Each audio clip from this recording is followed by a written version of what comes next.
cooking. Is brought to you by Prairie Farms Ice Cream. Taste the homemade goodness of Prairie Farms. And by Option, grass control that puts you in control. Assembly Hall in Champaign, Illinois. Tonight it's Illinois and Michigan. And Doug, you talked about Daniel Horton, the fine point guard for Michigan. Lavelle Blanchard will probably lead the team in scoring again this year.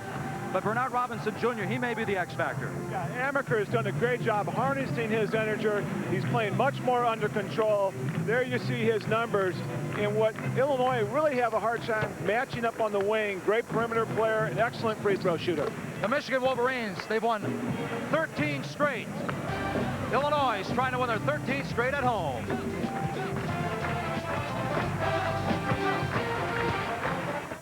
Come on, Joey, let's have some of Grandma. Start your year off with something really big. Really big savings. Back to Assembly Hall in Champaign, Illinois. The Fighting Illini coming off of back-to-back Big Ten titles. Michigan sitting on top of the Big Ten at 6-0. And Doug, now let's take a look at the option keys to the game. Yeah, and for Michigan, they need Blanchard. He needs his experience for him to step up, especially on the road. And they need to keep the score in the 60s. When Illinois gets up above 70, 80s, they feel much more comfortable with that tempo. And then for Illinois, on the other hand, they've got to defend the three, and Illinois has done a great job holding 21% in Big Ten behind that three-point line. But they've got to stay out of foul trouble, especially Cook and Augustine. They've struggled in the Big Ten. Let's check the starting lineups brought to you by Prairie Farms Ice Cream and taste the homemade goodness of Prairie Farms. There you see the three freshmen from Michigan, Abram, Horton, and Brown. And, of course, for the Fighting Illini of Illinois, of Augustine, Brown, and Williams. Heads a sophomore, and Cook, of course, the senior, but also the preseason Big Ten Player of the Year. Illinois going with the three-guard lineup, trying to stay up with the speed and quickness of Michigan. Michigan comes in at 13-6. A year ago, they were 11-18 in Tommy Amaker's inaugural season with the Maize and Blue. And boy, they dropped their first 6 games. And Tommy Amaker, talk about a turnaround, 13 straight after dropping 6 in a row. Their last 6-0 start way back in 1976-77. Tommy Amaker, of course, the All-American guard for the Duke Blue Devils. And Bill Self in his third year, 67-20. Of course, 50 wins quicker than any coach here in the history of Illinois basketball. And, of course, one of 2 coaches to win Big Ten titles in his first 2 seasons. The Orange Crush out in full force tonight in Champaign. Packed house in Assembly Hall. Blanchard, Augustine step in the circle, and this basketball game is underway, or almost anyway. James Augustine a little over anxious, and the Michigan Wolverines control the opening tip. Michigan coming off the 60-58 win over the Spartans of Michigan State. Blanchard held the 2 points in that ball game. There's a turnover. Michigan. D. Brown goes the distance. And Illinois with the chance to draw first. And Michigan turns it over, and D. Brown misses a couple of shots. Yeah, both teams really feeling the energy in the Assembly Hall here. That's coming out a little bit tight. See both teams a little young. You look at D. Brown and Daniel Horton. Boy, it's amazing what they've done as rookies in a conference as big as this. Daniel Horton, first shot for Michigan, rims out. Battle for the boards goes to Darren Williams. Williams and Horton faced off against each other in high school. Augustine coming off the double-double at Penn State. Takes it in the paint, and Bernard Robinson Jr. goes up strong for the rebound, but also over the back of Brian Cook. You know, Doug, you look at these 2 schools, what great matchups they had over the years. You consider the fact that Illinois won the last 5 in the overall series is 73-67. Great rivalry between these teams. And in the 80s, 90s, it seems like we're going to see it next 3 or 4 years with all the young talent each coach has. We're going to get used to this battle going on right now. Darren Williams with the basketball. He didn't practice yesterday because of the flu. Just one look at him yesterday at practice, you could tell he had the flu symptoms. Feeling much, much better tonight. And sometimes you play better when you get the flu. It makes you concentrate better. Augustine, offensive rebound. Stick back doesn't go. Second opportunity. Fouled by Blanchard. And the young freshman will be going to the line shooting 2. Well, the big fellow Augustine doing a great job getting to the offensive glass. It's one thing where Illinois hasn't done very well statistically in the Big Ten, but that's because they're a great shooting team from the perimeter, and Augustine showing he's got that big physical upper body. He does a good job getting to the glass and then getting to the free throw line, staying with it. And Augustine at 18-28 scores the first point of the ball game. Augustine coming in, averaging about 10 points in conference play, about 7.5 overall, 2 points. That foul actually went on Graham Brown, the 6'9 freshman, not on Blanchard.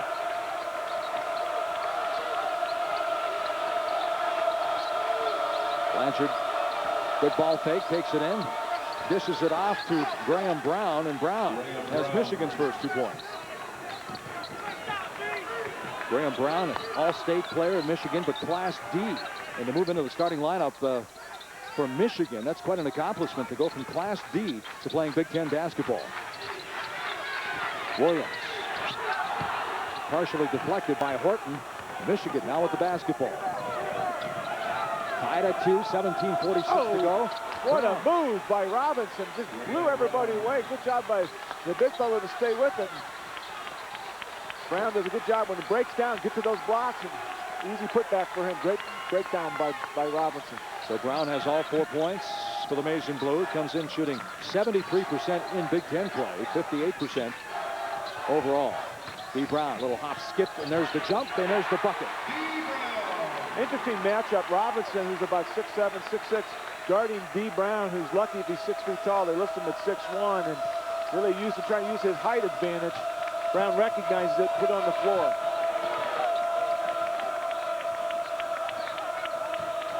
Blanchard, his first shot.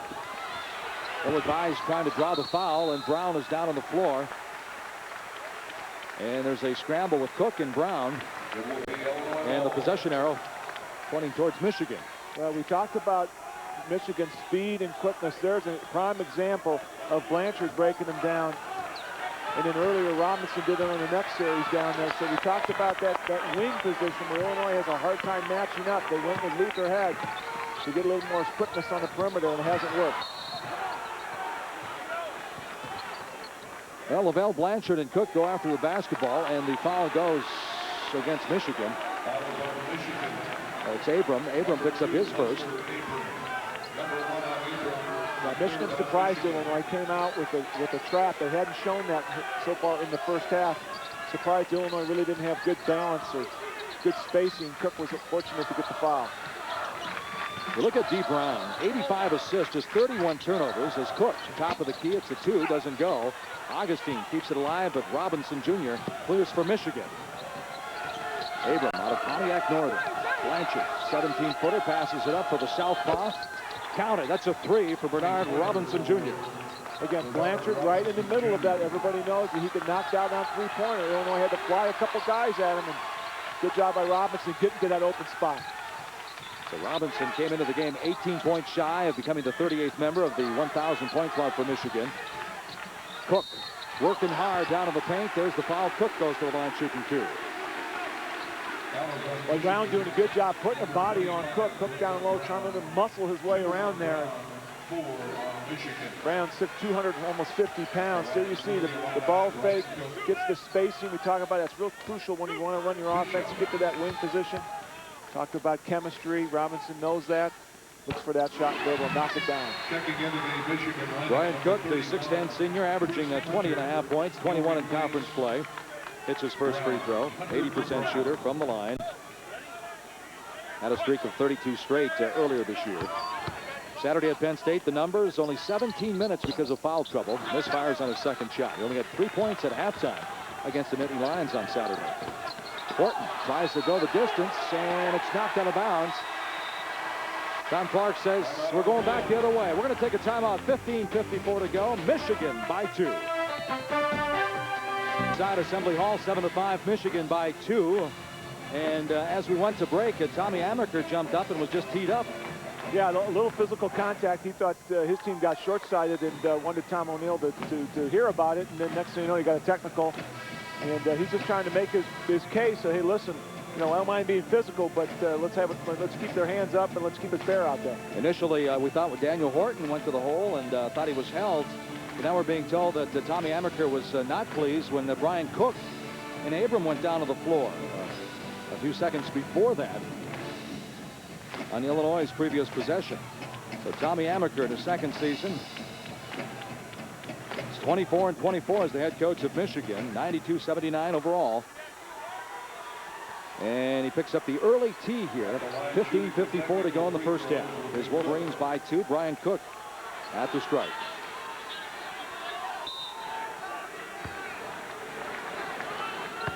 So Cook, the preseason Big Ten Player of the Year. Misses his second free throw, which is uncharacteristic of the 6'10" senior. And he misses his third free throw. Not a good omen for the Illini faithful here early on. Well, that's Tommy Amaker. Right as we were going to break, Tommy Amaker got teed up right in front of the scorer's table.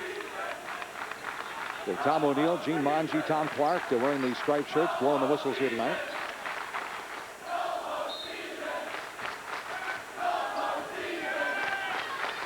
Illinois basketball trailing by 2, 7-5.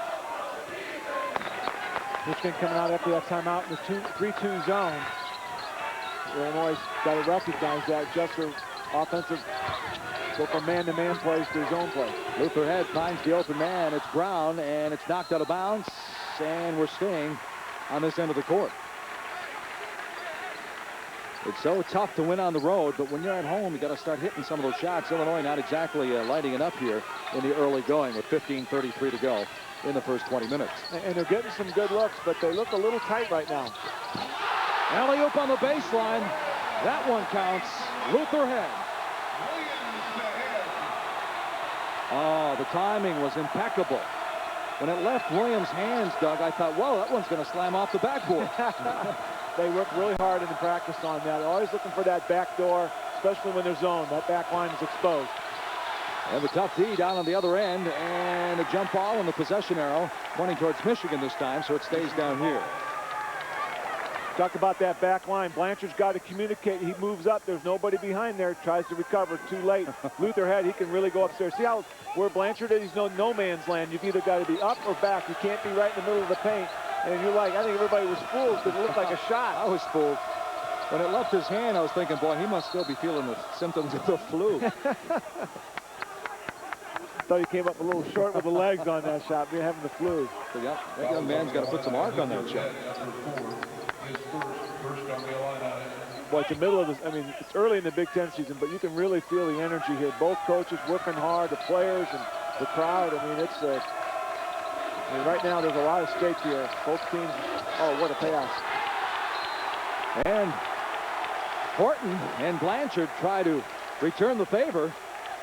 That's a third turnover now for Michigan. They only had 6 turnovers against Michigan State on Sunday. Yeah, it was a good pass, but the timing was off. That's the toughest play on that lob pass. You really got to know when to throw it to a spot and don't worry about anything else. Good feed inside to Augustine, and Augustine now with 4 points. Well, he does a great job moving without the basketball. 6'10". You could just see his mobility there. Great example. Illinois on a 5-0 run. Up by 2 again, 9-7. Little baseline stutter step by Horton. There's another whistle and a foul against Illinois. This time it's Augustine. That's his first. Last one that went against Illinois went against Luther Head. So that's the second team foul for Illinois. We talked about moving without the ball. Here's a great example of it. Screen and roll. He recognizes the double team, releases. Hunter is too late to get to the spot. If you're going to do that, if you're going to double team, you got to rotate over. Hunter was late. Deep in the corner, that's an air ball by the rookie. And another whistle and a foul. This one goes against Michigan. Abram picks up his second. Lester Abram, the 6'6" freshman out of Pontiac Northern. Had a big shot against Michigan State that ignited an 11-0 run. He had 14 against the Spartans. Cook. Count it this time. That's a 3 for Cook.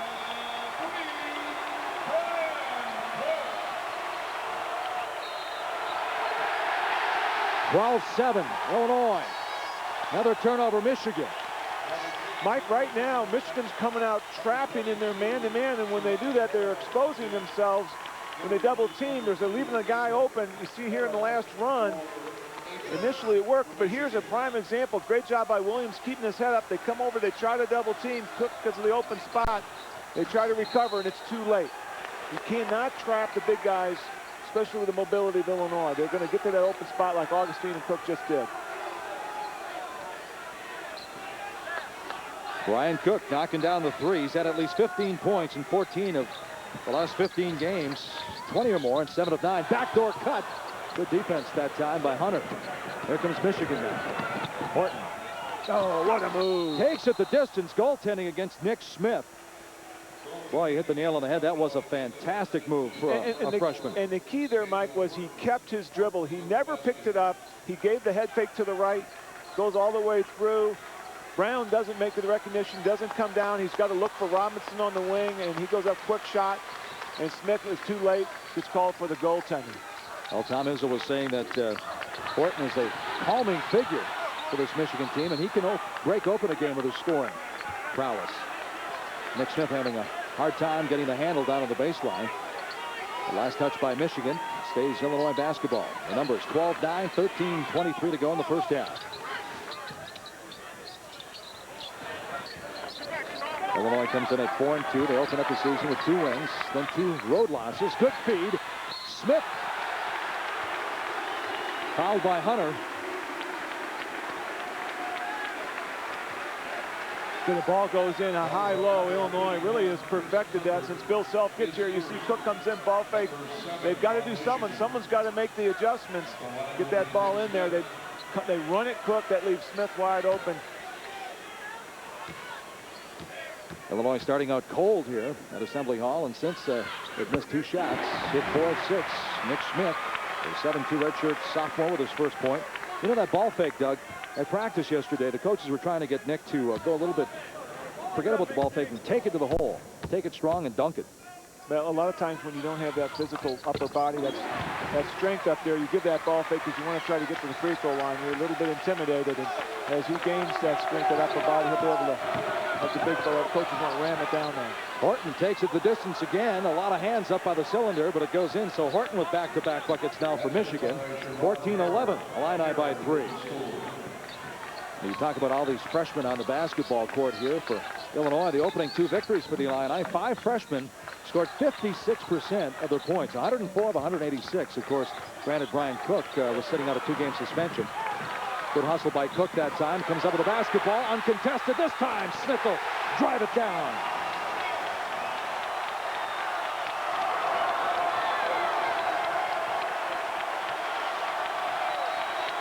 I think you mentioned the word electricity a few minutes ago. Well, that was like a rugby scum down there, and all of a sudden, Cook got the ball back, and Smith was like, hey, I'm wide open. You can feel the electricity now. Enough electricity to light up Champaign and Urbana. There you see everybody, great hustle on both teams. It comes back to Cook. Again, Smith gets away, gets it back, and able to finish it off. So fortunate for Illinois to recover after almost turning that ball over. So the slam dunk opens up a 5-point, 16-11 Illinois lead now. You see the numbers over the last 3.5 minutes. Yeah, right now, Blanchard really hasn't had too many touches. They need to get him back involved in the offense. When he does, good things happen, and they're much more efficient when he's touching it. Right now, Powell is mirroring him. Blanchard, 17-footer, rims out. Here comes Luther Head in Illinois.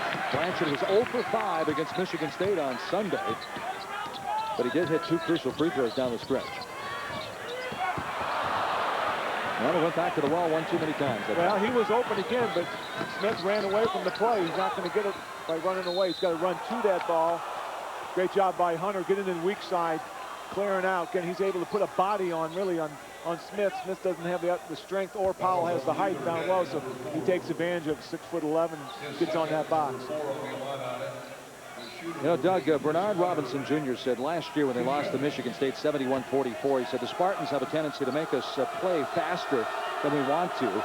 And they slowed down this year, and they beat the Spartans by 2. But it seems like right now, the last 30 seconds, 45 seconds, Michigan's, their tempo is probably just a little bit too quick. They're coming down, taking that shot awfully quick. Yeah, Illinois is barely over 500 when the score is in the 60s. They don't feel comfortable, that type of tempo. They like to come out, and especially at home. So Michigan's got to be careful. They have the athletes to run with them, but sometimes you got to harness that back. So D. Brown Slow things down in the half-court offense now. 11:39, 16-11. There's Brown. Probably the quickest guard of the Big Ten. Up, the glass doesn't go. And he calls the timeout. In the air, extended in the air, going out of bounds. D. Brown, the rookie, calls the timeout. So Bill Self, watching his Fighting Illini, open up a 16-11 lead here in the first half. Michigan, they come in averaging about 15 turnovers a ball game. Only 6 on Sunday. Well, they're a young team, especially when you go on the road and the energy level. You're looking at one of the better teams in the country in defense in Illinois.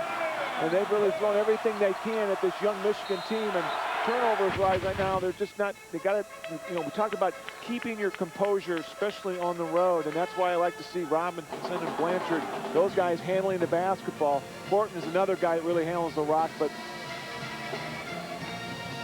you look at Michigan, now look at the opponents' points per game. The first 6, they were 0-6, 76 points. That drops to 62 over the last 13. That's phenomenal. Well, we talked about defense. Defense is what wins championships. Offense, all the fans love the offense, the dunks and everything else.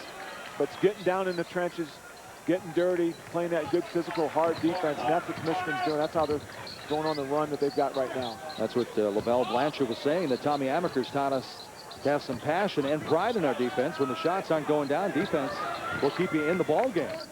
And that's something they didn't do in previous years. He's learned from a great one in Krzyzewski. I mean, there's nobody other than he learned it from Bob Knight. Bob Knight, one of the best defensive coaches ever. Ferguson doesn't go down, rims out, Blanchard clears, and Michigan now will slow things down. Daniel Horton, 6'3" freshman out of Cedar Hill, Texas. 2 years ago, knocked out of the high school tournament by Bracy Wright and Darren Williams. Blanchard with the spin in the left hand. What a tough shot. It hit it with his left hand. Good defense by Powell. So Blanchard will probably lead the Michigan Wolverines in scoring and rebounding 4 straight seasons. Got a feel for the young man. Only 1 NIT. Will never taste the big dance.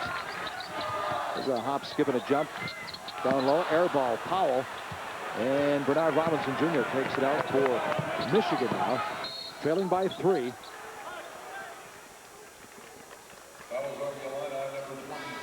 Lavelle Blanchard, 0 for 5 against Michigan State. That's his first bucket here tonight.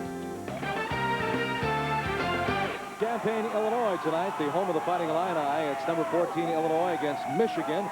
Alongside Doug Altenberger, I'm Mike Gleason. Great to have you on board. And the Michigan Wolverines off to a 6-0 start. Their first since 1976-77. And previous 6-0 starts, sort of they fared quite well, Doug. Yeah, you can see, I mean, a great Ohio State team from 91 and Indiana 92, 93, and Ohio State last year. So if you get out of the box, I mean, that's the key in January. You can't get down too much. But Michigan has got to just be feeling, hey, this is great. They got 2 road wins. They had Ohio State and Northwestern. Got to be feeling really, you know, all of a sudden you start playing with a lot more ease and confidence when you're up 6-0. If you lose a couple games, it's not like the world is coming to an end. Boy, you can never put enough value on the word confidence, huh? Yeah. You can do some amazing things with confidence. Blanchard misfires. Hunter with the rebound, and there's the reach. It goes against Brian Cook. So that's his first. That's the 16th foul now for Illinois. Bill Self, 10th season as the head coach.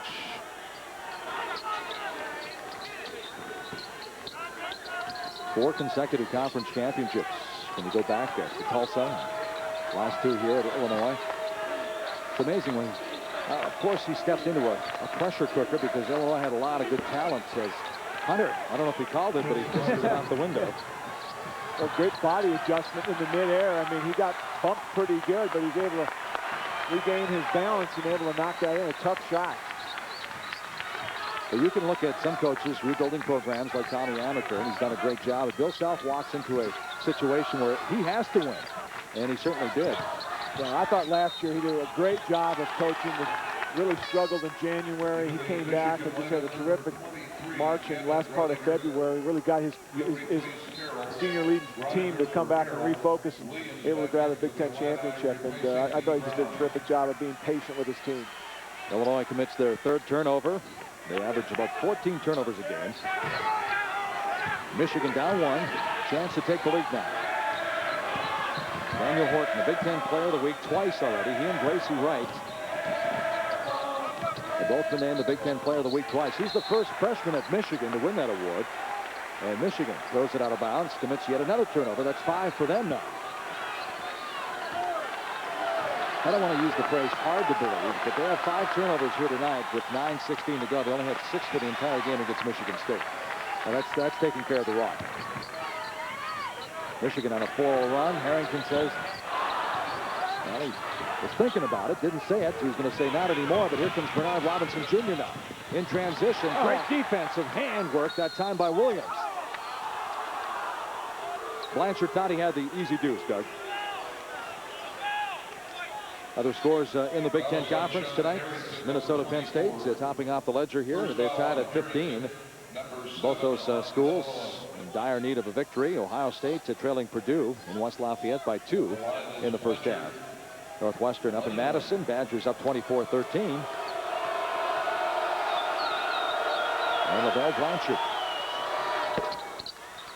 You know, Tommy Amaker was talking about Blanchard, and he said, you know, one of the words that a lot of coaches love to use is senior leadership. And he just gave all the credit to this guy right here. He said, I don't think anybody's played as well as he is so far in the league. And he's been consistent. And it's nice to have a guy that's been in your program, or been at school for 4 years. He's matured, and he's really leading this team right now. And he just gave Michigan a 1-point lead after knocking down 2 from the charity stripe. Every Big Ten coach, they seem to love his offensive rebounding prowess. Talking about Blanchard. Cook turns a little bit too strong. Another rebound by Robinson. Well, Robinson really active on the defensive boards. I mean, he's going upstairs and over everybody. Blanchard from 3-point territory. Blanchard now with 7 points. Of course, he had that big game his freshman season when Michigan came here and knocked off Illinois 95-91 in overtime. 9-0 run now by Lavelle Blanchard and his Michigan Wolverine teammates. Now, we talked about Blanchard again. I mean, here's the penetration, the X factor. Robinson, he's the one that draws it. They reverse it, Hunter, and they get it to him. We talk about guys knowing their roles on the team. Michigan, they've settled down. They know that this guy can nail it behind the 3-point line, and Robinson's that penetrator. You know he's going to go hard to the left. And there you see the all-time guys. And boy, Lewis Bullock, man, he was throwing it up there. Now, finally, Blanchard overcomes Robbie Reed, who I was reading in their media guide. He's with Goldman Sachs now. He's not hitting the threes anymore. He's making the threes. I was just going to say, I wonder if he had the satellite. He was checking that game out, and he was counting them. He knew that Lavelle, the next 3, would move Lavelle into the number 2 spot. Number 2, but they won't be catching Mr. Bullock not anytime soon. 2016, Wolverines 13-6, 6-0 in the Big Ten. Wolverines on a 9-0 run. Harrington. Williams deep in the corner, doesn't go. There's some pushing and shoving going on. Foul goes against Hunter for Michigan. Or is it Cook? We're going to call it on Cook. Yeah, Cook does a nice job getting to the weak side. He gets over there, and some contact there, gets drawn for the foul. But we talked about his last 3 games. He's averaging about 23 minutes a game. He's been in foul trouble. I mean, they really can't afford him to be on the bench right now. They need his scoring and leadership out on the court. He's a little frustrated right now. Things haven't gone well for him in the first half offensively. Sits down with 4 points. 1 free throw and 1 3-point bomb. And Bill Self was saying earlier this week, he says, you know, football quarterbacks can wear a receiver in their helmet. He says basketball players don't have helmets on, but I'd love to be talking to Brian Cook more during the game because lately he's been playing and making mistakes like he doesn't have experience. And everybody knows what a fine basketball player he is.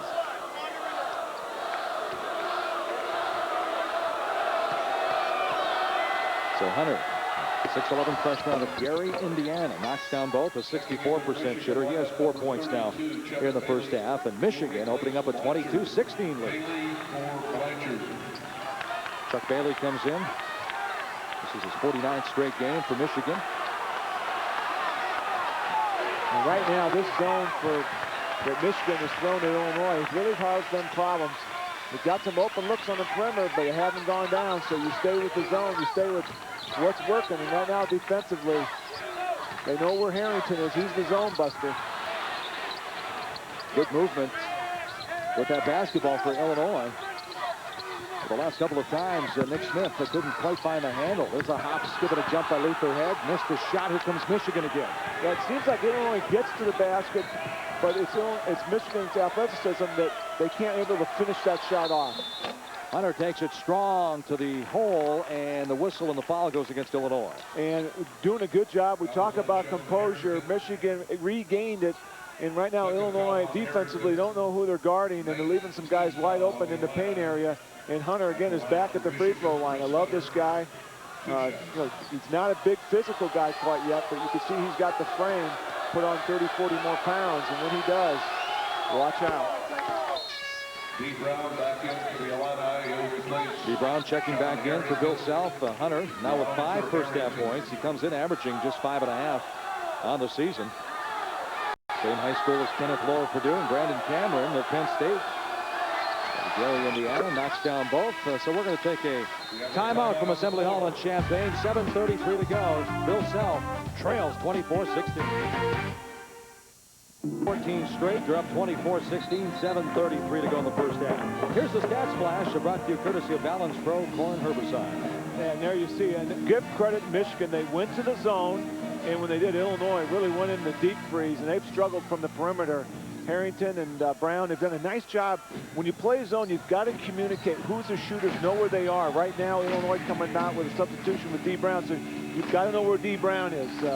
Darren Williams isn't going to hurt you, and neither is Luther Head. So right now, I think the zone will work for Michigan. A stats flash brought to you by Balance Pro, the power of recharge. D. Brown, Illinois says he's the top point guard in the Big Ten. I'm sure Michigan has their own thoughts on their point guard, and Steve Alford probably has his thoughts. But he's in Iowa City. But I'll tell you what D. Brown has done as far as the turnovers and the assists. It's really remarkable. Plus, he's the second leading scorer on this team. There's Williams. Bill Self was saying he doesn't think the Illinois fans have really seen the real Darren Williams yet. Well, he got banged up in December and part of January, and he's finally starting to look healthy. And that's what Darren Williams needs to do. He needs for Illinois to step up, hit some jump shots, give them another scoring threat on the perimeter. And he comes up with a steal. And the whistle and the foul goes against Bailey. So no sooner said that about Williams. Well, it's amazing about young players. They make a shot down on the other end, and then defensively they play with much more spark. And there's a prime example where Williams goes down, makes something happen on the defensive end, feeling that energy after hitting that basket. Bill Self did say that, but he also added after the Purdue game that it's a step in the right direction. He had 11 points, 7 rebounds, and 7 assists. And you look at Williams and D. Brown, they're 1 and 2 in assist to turnover ratio. I mean, D. Brown, I mentioned earlier, 85 assists, 31 turnovers. Darren Williams, 75 assists, just 33 turnovers. I mean, it sounds like numbers if you're sitting on your sofa at home, but if you try to play a guard as a freshman in a conference like the Big Ten, that's a lot easier said than done. Well, in the Big Ten, everything's much more scrutinized, and these coaches do a great job of scouting you. They're going to know your tendency. And when you go on the road, everything, like we said, is really focused on. You've got to know. That's what's so impressive with Michigan's run. And, for example, Daniel Horton, whose numbers, 18 a game, are much more improved than overall. I mean, in big league play, he's really stepped it up. Talking to the Michigan coaches this afternoon, they said, our guys, most of them are so young, they don't know they're supposed to be intimidated coming into a place like Assembly Hall, and they certainly play like it. I mean, you hear coaches say that, Doug, and you're like, yeah, whatever, you know. But then you see them play, and, I mean, they come in here with a lot of points. Well, you try to put pressure on Horton, he will take you to the hole, and he has the ability. Right there, he gets poked in the eye by Brown. He had the angle on him, and Brown went in there for the steal. Let me tell you, that really can hurt. For those of you wondering why we're laughing, Doug's sitting here with a big mark on his eye after playing some basketball. Somebody poked him recently. That was here in Assembly Hall, right? You said? No, it was back at home, so a little bit of a mini shiner going. So everybody's giving me a hard time. So I know exactly how I feel. I got poked in the eye last night. You being a former basketball player, you can say that you got the shiner playing basketball, but we're not sure if that's a definitive answer. But here you see, Horton right there, he gets it was that right hand that came underneath. And Horton, great guys that penetrate, get real low. And you see how Horton is starting to get real low, drop below the level of the waist of the defender, and get that angle, taking it to the hole. And he's rewarded by getting to the free throw line. And Horton, a 75% shooter, misses. Check out the top 25. Louisville on top of Southern Miss on the road. Louisville also with a 13-game winning streak. Oklahoma State with that 14-game winning streak as Horton knocks down his 5th point. Michigan, Louisville, and Florida all at 13. And the Cowboys riding high at 14 straight. Well, Mike, you talked about confidence, and it's just amazing that Michigan starts off 0-6 and then does the run, and it's basically what you just said, confidence. Well, Harrington's had a bunch of confidence lately, but he's having a hard time finding the range from three-point territory here tonight. Harrington has taken a couple of threes, yet to score. A little give and go. And it goes back in the tip. You'll have to give that one to Chris Hunter. 8 points now for the freshman. And has the largest lead in the ball game, 27-19, and Michigan on top now. Michigan again changing their defense. They were zone now, getting a little lethargic. He switches up, goes to man-to-man. Harrington misfires again. Long rebound comes out to Williams. Gives it up to Luther Head. He's a little bit shy. And they keep it alive. They're getting the opportunities, but they're not going down. Illinois comes in shooting 49% from the floor, 38% from 3, and they go to the 7-2 guy. The guards can't do it, so the big fella says, hey, I'm going to do it on my own. Blanchard comes back. Didn't have the answer. Here comes Williams down. Down 5, 27-22. Illinois, 10 tries already from behind the arc. Big ball fake. Another offensive rebound, so another opportunity. But boy, more opportunities missed here for Bill South Illini. And is this the charge? It's going to be a charge on Luther Head. Well, Michigan goes to the man-to-man, and you'd think when they go to zone, it'd be more difficult to rebound. Augustine does a great job taking on 3 yellow jerseys, keeps it alive, and they rotate it over. Finally, Nick Smith steps up and says, hey, you guys, this is how you do it. And he can't shoot the 3. He's got that range, and Luther Head, again, you can just see that injury. He's got that groin injury. He just can't seem to get that timing going. You can see on that last shot, he came up short, but he's trying hard out there. Smith only shooting 29% from out there. That's the 3rd 3. Hunter rejected by Smith.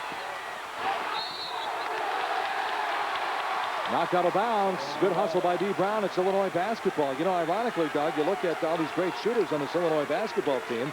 Smith has a 3. Brian Cook has a 3. Those are the only 2 threes for Illinois. Yeah, Smith does a great job. Augustine comes over and helps, gives him some extra strength down low. And great hustle by D. Brown. And Abram does a good job getting on the floor. So both these teams are really throwing a lot of energy out there. Good effort. Both coaches got to be happy with that area of the game. Little backdoor action. Augustine missed the shot. He's trying to find the handle as he played above the cylinder and wouldn't go down. It was in and it popped back up.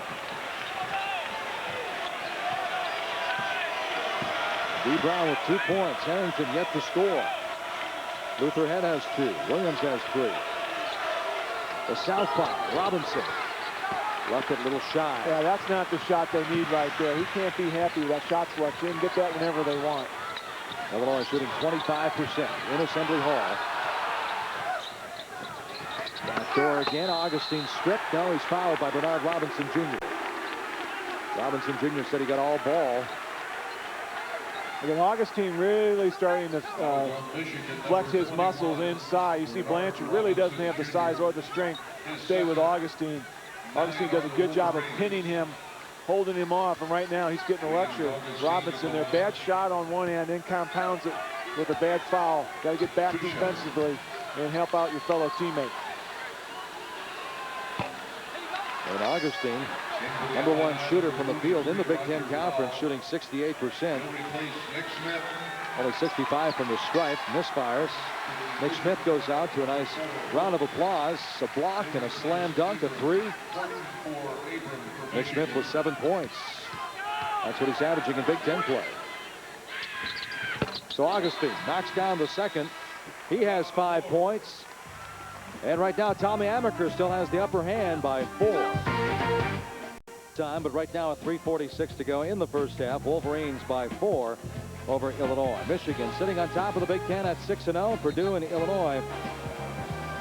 They can feel it, though. Michigan still has, what, 5 road games to go. Yeah, and you can see why this game has such major implications. Illinois really needs to take care of business at home and on the road. If Michigan can get another win and be up 7-0, I mean, it's hard for anybody to catch these guys. So you can see that Michigan's coming in with really nothing to lose. I mean, they're playing loose and playing hard right now, and Illinois looks like the tight team out there. That's a great point. I mean, even Bill Self addressed that. He said it may be early in the season, but if Michigan comes into Assembly Hall and wins, they're going to open up some breathing room. It's going to be tough to catch it. D. Brown. Still looking to see that 6th gear of Mr. Brown here. There you go. There's a 3. There you go. That's what they need. They need a spark out right now. Illinois, someone needs to set up in the white jerseys. Michigan, lead cut to 1. Got to get that ball into Blanchard's hands right there. Make something happen. Let your senior do what he does best. Blanchard with 7. Tough shot. Oh, that was a tough shot. Well, Tommy Amaker said if you would have told him before the Michigan State game that Blanchard was 0 for 5 with just 2 free throws, they probably would have lost the game. But that's definitely another step in the right direction when Blanchard, their leading scorer, scores 2 points and they still beat a team like Michigan State. Yeah, ditto. When I heard that and they did that, that means that there's a new team in town. Powell and Blanchard went out for it. The whistle goes against Illinois, much to the chagrin of the Illini faithful. Blanchard sees that Powell's on him. Powell has had an injured toe, really trying to get himself back into shape, and he takes himself under control. And we talked about the 3. Someone's got to step up for Illinois, especially on the perimeter, and give this team a spark. Williams hits his second from out in the outside. So Bill Self trailing by 3. Blanchard in double figures now in the first half. Blanchard, of course, went off in the second half against Minnesota. Wound up with 28 points in the victory over the Golden Gophers a week ago tonight. There you see the numbers on the senior out of Ann Arbor Pioneer High School. And Illinois really doesn't, again, we talked about in the open with the matchup problems with Robinson and Blanchard. They really don't have a true wing guy that can match up with these guys. With Powell hurt with his big toe, you see he's coming back out. He's got the big guys, Mike, but he's got the guards, but he's never got anybody 6'7", 6'8" to run the court real well to stay with those guys. Michigan coming out again with the 2-3 zone. Switching defenses on Illinois.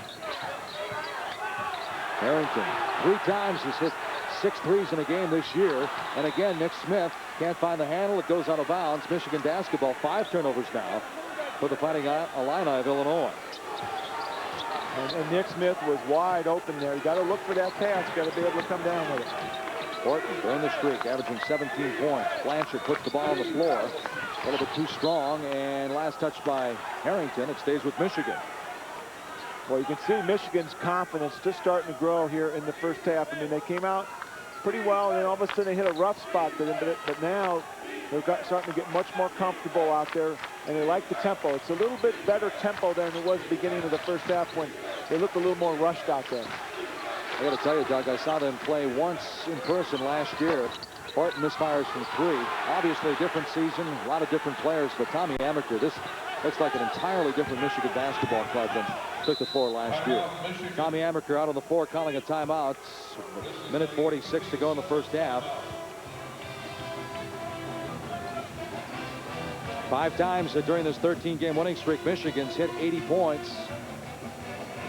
Right down the road at Assembly Hall, 31-26, $1:46 to go. This is a huge, huge rivalry.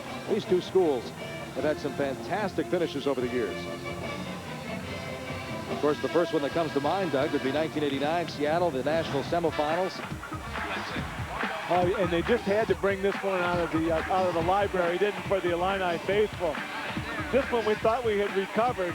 They bring this one out, and Illinois had beaten Michigan twice in regular season play, and there's the shot. John Higgins. Rice had 29, Battle at 28, but Higgins had the game winner. Yeah, and then they went on to win a national championship. What a Cinderella year that was for the Michigan Wolverines. And they were a talented group. And, you know, that's what college basketball is great about. You know, you get the guys going, all on the same page. Anything can happen, and right now you're seeing it with this group. Blanchard coming off the screen, counted. It's a 2 for LaVell Blanchard. That gives him 13 in the ball game, and it gives Michigan a 33-26 lead. A good job by Amaker. The shot selection the last 3 or 4 minutes were questionable. He calls a timeout, runs a play for his senior. Augustine with the spin, goes up with the left hand. Smith battling for the rebound, taken out by Horton. Quickly, Michigan moving the ball down court. Corner, Groniger, he misfires. Sharpshooter out of Indiana, he's shooting 18% this year. He struggled with his shot. But Michigan doing a great job getting back defensively.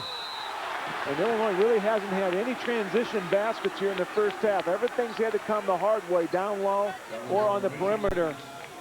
And when a team is struggling offensively, you'd like to hustle down there and get some easy ones, but Michigan doing a good job defensively. Augustine at the line, shooting attempt. So Augustine, the 6'10" freshman, Ferguson back in. 6 points in the ball game now. Will replace Harrington. Ferguson for Harrington. Illinois players currently leading 5 statistical categories in the Big Ten Conference. Augustine leading in field goals. Knocks down both free throws, 7 points. 33-28, Michigan. Inside a minute to go in the first half. Horton doesn't come off the court for Tommy Amaker very often. 40 minutes against Ohio State and Michigan State. 6 of his last 11 games, he's played 39 or more. 10 on the shot clock for the Wolverines. Inside 10. Inside 5 now. And it's rejected by Smith, his second block of the night by the 7'2" sophomore.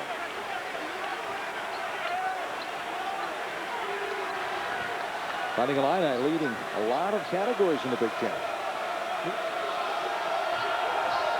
And so far here in the first half, and give Michigan credit, they've shut them down. D. Brown comes in averaging 12.5 points a game, only 9.5 though in Big Ten play.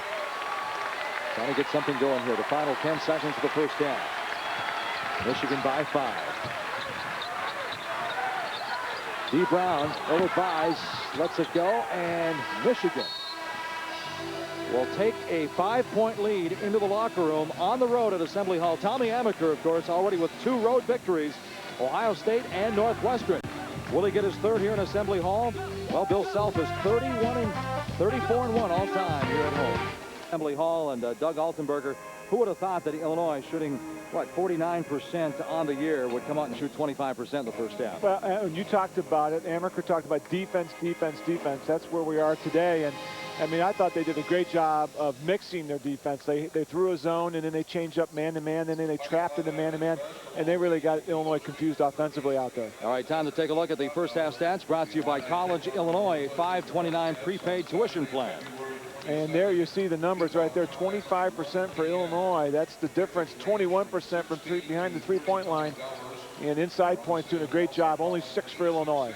Those are your first half stats brought to you by College Illinois, where you can lock in the cost of tuition and fees today, protecting you against future tuition inflation. Great devotion to a single purpose. That defines a team. You know, when I was a young man riding a Under Bill Self, Illinois 0-2 this year when trailing at halftime. And Michigan 9-1 when leading at the half. And D. Brown trying to find Brian Cook. Sliding through the back door. Brian Cook with 4 first half points. So 3 of the 4 on a 3-pointer. Now Cook sat on the bench the rest of latter part of the first half. Only played 9 minutes and 4 points and 1 rebound. So they really need him to step up here in the second half. Whistle down on the baseline. Gene Monzi on the whistle. Fouls on Michigan, number 30, LaVell Blanchard picks up his first. Number 1 on Blanchard. First foul on Michigan. So Illinois, their top 6 scorers all shooting 47% or higher, as a team shooting 25% in the first half.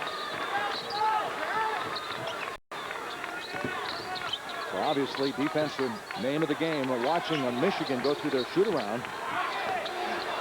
Somebody mentioned the fact that they've spent 95% of their time talking defense. In just a few minutes, they're going over their offensive scheme. So now Robinson Jr. down to the baseline, and they whistle on Darren Williams. Now it's time to take a look at the Country Insurance and Financial first half highlights.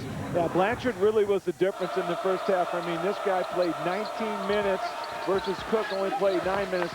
He was doing it all. I mean, hit some tough shots. He was setting up his players, getting to the open spot. They knew he was hot, and he had the hot hand, and they gave it to him. He had 13 points, and he was the difference maker for the Wolverines. And he comes in averaging 17 on the year, 16 in Big Ten play. Illinois has to go to East Lansing on Sunday, a national televised game against Michigan State at 1 o'clock Eastern time. Blanchard. There's the spin and the dip to shoulder into Brown, and Brown trying to muscle it. But the big guy, the 6'9" freshman, will go to the line shooting 2. But, you know, you talk about Blanchard, and Tommy Amaker said this is the reason where we are today, 13-0. This guy is really the complete package, and he sets up the big fella, Brown, down low, but he recognizes Cook was on him, the 6'11". He knows he's on the perimeter. Guys, there was no one to help out Cook. Cook didn't want to get his 3rd foul, and he's able to stay with it, stay patient. Brown, good job on the footwork on the block. Great balance for Michigan. 5 points tonight. They see the season average, making a 16th consecutive start at center. And Mike, you talked about balance. That's the key for Michigan. Years past, it was all Blanchard, one-on-one. Right now, much more team-oriented. Graham Brown, the 6'9" freshman, shooting only 48% from the stripe, backs down both. And Michigan goes up 35-28. Yeah, and he hit some buckets early in the first half, had 4 points, and then was on the bench after that. Abram all over Harrington that time. Harrington gets inside, gets it down on the low block. Cook can't find the handle, and it goes out of bounds. Last touch by Michigan, though. Yeah, Illinois really having a hard time with Michigan's speed and quickness out there. Harrington tries to throw a bounce pass. That's a tough pass for a guy 6'11". Want to keep it up high, and the little guys can't get it. Cook with the double team on the low block. Open look. Williams can't find the range, a little bit shy, goes out of bounds. Last touch by Williams. It's Michigan basketball. And you see what's happening here. Michigan saying, hey, we're not going to let Cook beat us. We're going to let the young guys got to step up, hit some shots. The young guys for Illinois have really struggled. Brown, only 1 bucket in the first half. He's got to look to get open, try to create something on the perimeter. Little backdoor. Oh! Blanchard showing some leaps. 15 points now for Blanchard. Michigan with the largest lead in the ball game, 37-28. And when they play zone, they do a good job of matching up where Cook is the whole time, and they're able to help out. Cook outside. It rattles out from 3. Long rebound. Manzi with the whistle again. This time it goes against Michigan. And it's Lester Abram, the 6'6" freshman out of Pontiac. Yeah, we talked about the backdoor. Great. It's set up by Blanchard. The first screen, Cook in no man's land. He tries a double team. Augustine doesn't recognize that. No one steps up, and it's too late. There's no help on the backside. And Cook really having a bad day at the office today. And Bill Self in practice yesterday went over that, over and over about the back door. You got to watch the back door as Abram checks out now for Michigan. The Wolverines, 11 victories last year, 13 already this year. Harrington, a little bit too strong that time, so Harrington continues to struggle. He's shooting 49% from behind the arc this year. Yet to strike here tonight. Brown with the left hand, gets in the lane, and it goes. So Graham Brown now with 8 points. So a couple of freshmen, Brown and Chris Hunter, both with 8 points for Michigan. Blanchard with 15, and the Maize and Blue on top, 39-28. Blue over the Fighting Illini of Illinois, the Wolverines on a 6-0 run to open up the second half. Here you see their bread and butter, that back door. Bill Self talked about it, and they weren't making adjustments. Graham Brown doing a good job here early in the second half. You know, he's got the, he had the edge there, and then you see the numbers. Illinois continuing to struggle from the perimeter, and you see Michigan just really packing it in and saying, guys, until you can hit a shot from the perimeter, we're going to make you beat you from outside. Well, put your thinking caps on. Remember, Illinois started 0 for 6 in the first half as well. They're 3 of 18 from behind the arc so far tonight. Cook turns on the baseline, knocks that one down. So Cook gets his first buckets of the second half. He has 6. Now, sometimes there's just games where you're not going to shoot too well, but it's here on the defensive end that Illinois has to stay disciplined, and Michigan has to keep their composure, get the ball inside the Blanchard. Robinson down on the baseline, a little bit too strong. Harrington went up for it, but Blanchard last touched it. Blanchard had a little bit more leap that time, but he touched it, knocked it out of bounds. Yeah, you do a nice job of flooding the zone going in there. You see the down screen. Robinson doesn't come over. Cook was able to get some spacing, an open shot there along the baseline, but really that's the few times Illinois had uncontested inside shot. There's Cook again. I'm sure Tommy Amaker has mentioned it to his Wolverines a few times that Cook steps outside, knocks down a 3. I was just about to say that against Wisconsin when he had 31, Doug, he scored 22 of Illinois' final 26 points of the game. A critical juncture here for Michigan.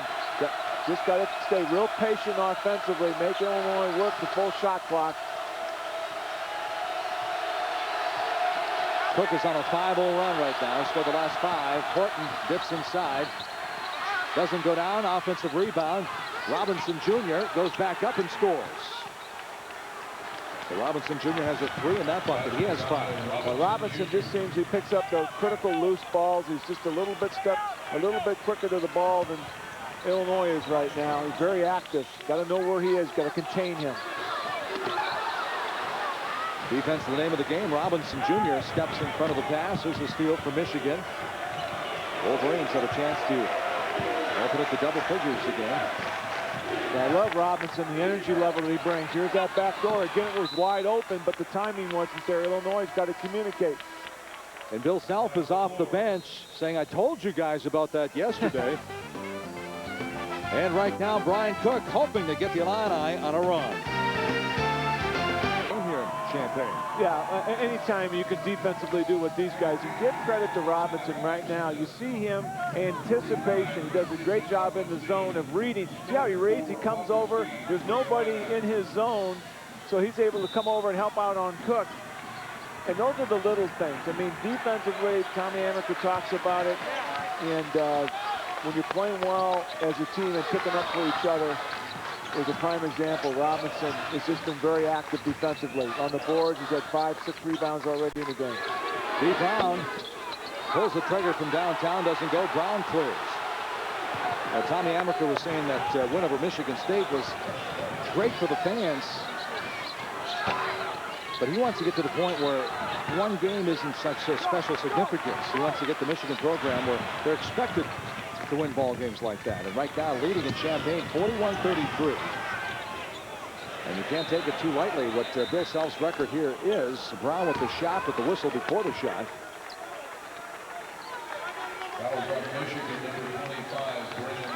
So Graham Brown commits the foul. So that's number 3 on the 6'9" freshman out of Mayo, Michigan.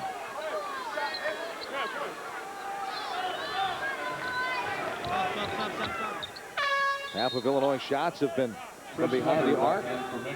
They are 4 of 20. Hunter checking back in. And Graham Brown will take a breather.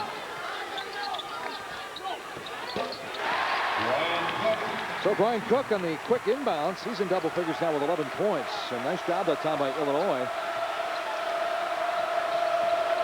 Almost like it caught Michigan off guard. Yeah, they went to a zone. They didn't communicate. He, again, flooded that area. Got to that open spot. He's got a quick release. They weren't able to put a hand in his face. Blanchard hops down the lane, and it goes out of bounds. Last touch by Harrington, though. It stays with Michigan. Well, that was a tough shot. Almost went down. I mean, most of his points have come right in traffic with guys on him or guys in his face. So he didn't hit too many freebies. Horton, there's a double dribble. He saw something. He stopped. It looked like he was going to kick it out to Lavelle Blanchard. Then he saw something at the last millisecond. He touched it with 2 hands. 8 turnovers now for Michigan. And 6 of those turnovers were early in the first half. So give them an A+ for handling the basketball the rest of the game. Most of those coming early, first 4 or 5 minutes in the first half. So good job by them really taking care of the basketball, especially on the road in a hostile environment like the Assembly Hall. Brian Cook scored the last 7 points for Illinois. Goes off his leg, and it's Michigan basketball. We're in Champaign, Illinois. Assembly Hall, the home of the Fighting Illini, alongside Doug Altenberger, who once was 6 for 6 from three-point territory, I believe. For Illinois, I'm Mike Gleason. Great to have you on board. There's the numbers. Illinois, 27% at home. And you talk about defense, and Amaker comes from Duke, where probably no one does it any better than them. And right now, Mike Krzyzewski would be proud to watch this defensive effort by Michigan, really getting after, dictating the tempo. Illinois really struggling offensively. Bernard Robinson Jr. banks it in, spins out, and drops back in. Well, Tommy Amaker, the 1987 Defensive Player of the Year in the nation. Cook down to the baseline, but a lot of yellow jerseys around. But Brian Cook, keep in mind, against Wisconsin, 22 of the last 26. He scored the last 7 now for Illinois. Yeah, starting to get some good looks on the, especially picking his moments. Hit a big 3 to elevate the crowd. And then here on the out-of-bounds play, Bill Self took him out in the first half. I think Illinois really struggled offensively with him on the bench, but he already had 2 fouls. And we talked about foul trouble for him. It's been a problem the last 3 games. I think Bill just decided, hey, listen, we're going to put him down. We're going to sit him down so that way we get him for the whole second half. Williams is stripped. Lester Abram, Michigan, taps out the break. Daniel Horton with a 7-point, his first bucket of the second half. And Lester Abram, he's a guy that you don't see too much. Not many coaches will talk about him, but Amaker loves him, does all the little things. Plays a quiet 28, 30 minutes for you. Plays good, solid defense and does all the little things. Well, Cook had to go get that one off balance. Good save that time by Luther Head. Nick Smith gets the ball stripped. Well, the big fella brings it down low, and again you see the quickness of Michigan really starting to assert itself, and you've got to keep the ball high if you're Nick Smith. Don't bring it down to the guards. 9 turnovers now for Illinois. Michigan's had great balance during this 13-game winning streak. The last 13 games, at least 3 Wolverines in double figures. Blanchard too strong, and head clears for Illinois. Time is a ticking. Well, Michigan's doing a great job getting back defensively. Illinois not getting any transition baskets. Illini not taking care of the rock. Horton, oh, what a move. Blanchard with the offensive stick back doesn't go, and Cook says, no, this is my house. Maybe his house, but they trail by 10. You know, Brian Cook steps outside. Hasn't done anything to disprove that he should be player of the year in the Big Ten. He leads the Big Ten in scoring, shooting 53%, but now would be a perfect time to solidify those credentials, to step up and really have a huge second half for Bill Self. And right now, Michigan holding on to the 10-point lead. Bill Self, in his 3rd season, been to the Sweet 16 3 years running, 2 trips to the Final 8, or Elite 8, if you will. And don't forget to join us for our triple header on Saturday. Starting things off, Northwestern takes on Ohio State at noon Eastern, 11 Central. Then it'll be Minnesota taking on Tommy Amaker's Michigan Wolverines at 2:30 Eastern. At the end of the triple header, Penn State faces the Wisconsin Badgers at 4:30 Eastern. Big Ten action you don't want to miss, only from ESPN+. The studio show starts at 12 noon Eastern time. 11:15 to go here from Champaign, Illinois. Michigan by 10. And really, Michigan's done just a terrific job defensively. I mean, you know, the thing about Illinois is they bring Cook outside, and when they do, he's their best rebounder on the team. So it seems like he goes on the perimeter 1 and out when he's out on the perimeter. So here you see the great defense. Blanchard doing a good job of really making him work. You see Hunter, the bad spacing there, Smith and Cook together. And I think that's what's really hurt Illinois is Smith has come in, and right now he is sort of struggling, and they make the substitution to bring Augustine back off the bench. That's a great point you bring up about the spacing. The spacing wasn't very good. Michigan turns it over this time. And we're going to take a timeout. Bill Self and the Fighting Illini have some ground to make up. 11:03 to go. They're down 10. At Indiana, at Purdue, up in Madison, and then Penn State. So not an easy task there, Doug, for any team. Yeah, I mean, unfortunately, they don't have to go to Michigan State, so that's a big plus for them. And they get to go to Penn State, which is struggling right now. And if they can get any win in between there, you know, they're right at that point where I think, you know, you got 4 or 5 losses, and you're right in there for a Big Ten regular season championship. And they already have 2 road victories, of course, at Ohio State and Northwestern. So they're ahead of the curve, trying to go back door, and there's the whistle, and the foul will go against Hunter. If that's against Hunter, that's going to be 4 on him. And you know, both coaches have been telling these guys in the scouting report, look for that back door, but both teams not really responding there. I think everybody in the gym knew that the head was going to go for the alley-oop, and sometimes even though when you know it's going to happen, it's still hard to stop. Hooper had his first point of the second half, 3 in the ball game as Brown checks back in for Michigan. And this is a critical juncture for both teams right now. Illinois, after the timeout, really need to assert themselves defensively, get some offensive buckets, and Michigan needs to just keep doing what they're doing right now. Taking care of the basketball and getting the ball in the hands of your Robinson or Blanchard. Oh, Horton just fires a rocket down on the baseline to Robinson. Horton deep in the corner. A little bit too strong. Long rebound comes out to D. Brown. There's that stick steer we've been talking about. The little feed to head. Caps off the break. Whistle and a foul. Chance for a 3-point play. Oh, he's going to wipe that one off. Oh, the charge goes against him. What a huge play. Corrected. Huge play for Michigan. Comes down. Robinson again holds his ground and able to draw the contact. He gets there. Boy, tough call for Illinois. Great call for Michigan. There's some body contact down on the baseline and the whistle. Monji out on top. We'll take another look at the charge. He does a great drop. If he gets that position, the fans don't like it, but it's a great call.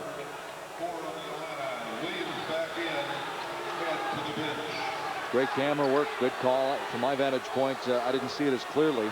Well, unfortunately, we've got the Orange Crush sitting right in front of us. That was a tough angle. A lot of guys were jumping around in front of us. Horton slices through the defense. Can't finish. And it's Illinois basketball. With 10 minutes and 3 seconds to go, they have 8 points to make up. Michigan's last victory in Champaign, January 1995, a 10-point Michigan win. The only loss in the Bill Self here, Michigan State, February of 2002. And Illinois loses the Rock again. 12 turnovers now for Illinois. They average 14. Lester Abram. He misfires. Well, it seems like neither team can hit the ocean from the beach tonight.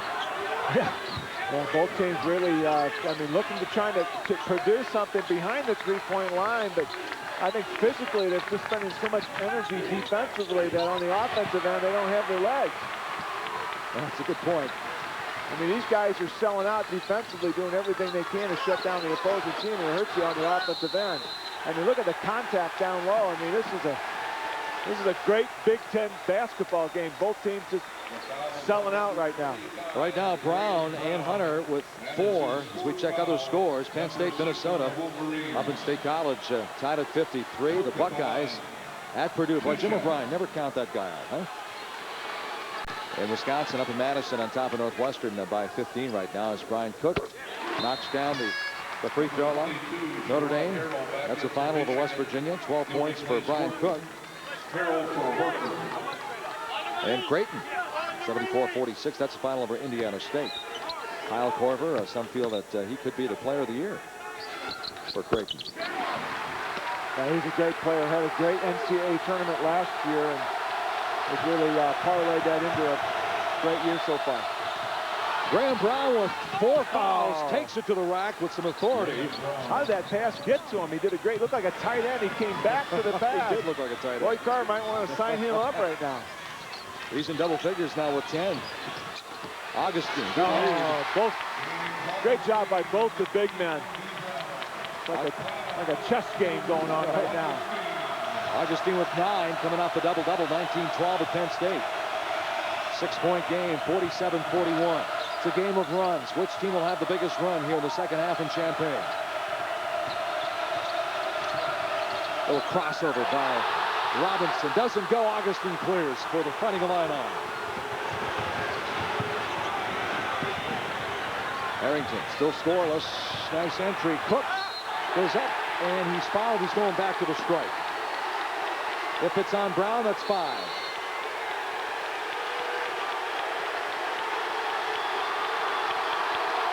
And somebody's getting teed up on Michigan, I believe. Michigan, number 25, Graham Brown. So Graham Brown, the 6'9" freshman who played Class D basketball just a year ago, is in double figures, but he's just fouled out of the game for Tommy Amaker. It was a wild series of events that happened just right there. And the tee was on Robinson. And some extracurricular activities going on after that. There was some talk, and then these officials won't allow that. And you can see right now Amaker talking to Robinson, says, hey, you guys have got your composure so far. You've got a 6-point lead. You got there by staying calm and under control. And he's giving them right now, the young guys, hey, listen, let's keep it that way. Yeah, the head coach says, hey, I'm allowed to get tees. You're not. You know what I mean? That's right. Sometimes a coach will say, my tees are strategically placed. I'll tell you, Graham Brown, though, played his heart out. Once had 38 rebounds in a high school game. That's the type of game he played. 10 points, averaging 5. He goes out with 8:18 to go. Brian Cook. 14 points now for Cook. 10 in the second half. Make that 11 in the second half. And the Fighting Illini, that's the closest they've drawn now, 47-43. Down 4 with 8:18 to go. Now Cook will go back to the line, shooting the free throws. 2 shots for Cook. So he gets 2 more from the strike. So Brian Cook, the preseason player of the year, might end up with a 4-point play. Again, we go back to the 31 points against Wisconsin, 22 of the team's final 26. Here's 17.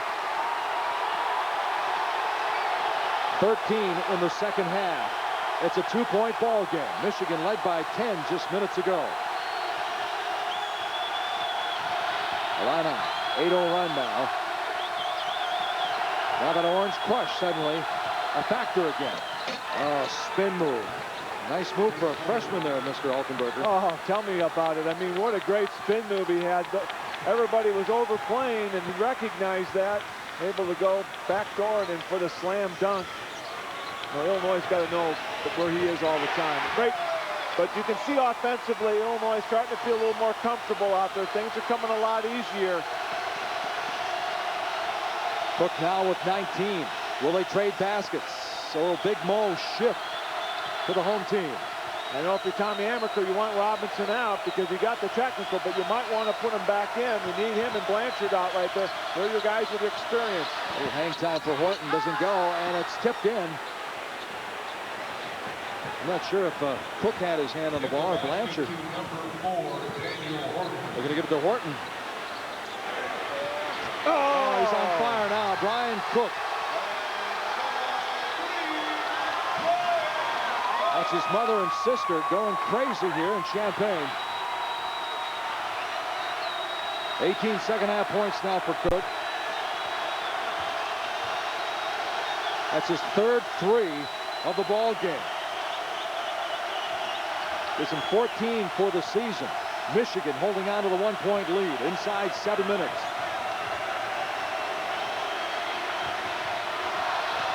Abram puts the ball on the floor, takes it to the rack. Lester Abram, his first bucket, but it's huge. Boy, Illinois really trying to force a turnover, make something happen, and Michigan really reading the defense Again, that double team, Cook has to come back and respond, and they were able to put it down.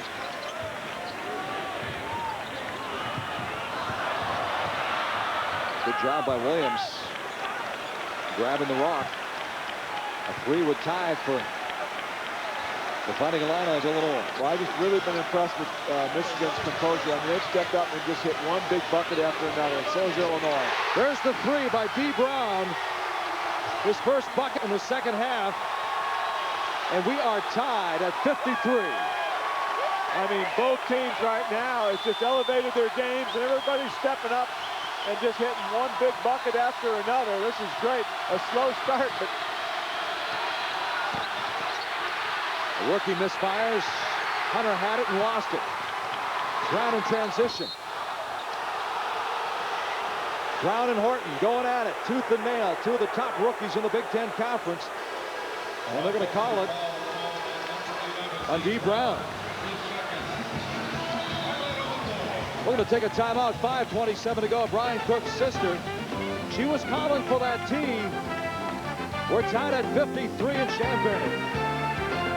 Champaign deadlocked at 53-53. Brian Cook with 18 in the second half. yeah, he's really exploded. You could see early on he started getting more offensive rhythm, and he's looking for the ball. Michigan's got to recognize him, know where he is.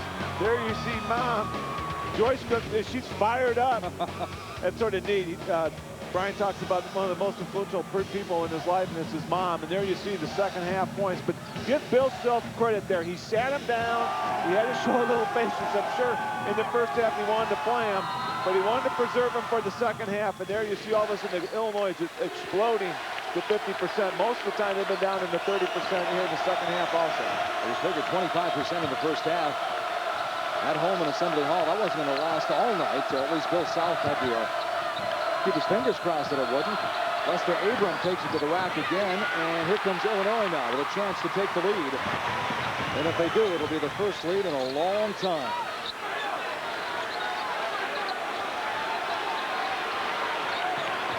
The Fighting Illini of Illinois.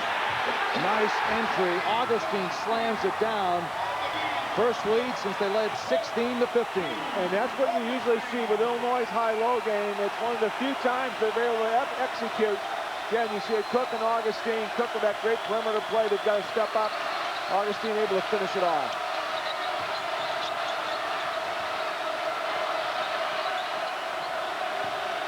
Illinois has never been out of the rankings since Bill Self took over. Oh, that was a dagger. What a clutch shot from your senior. 18 now for LaBelle Blanchard.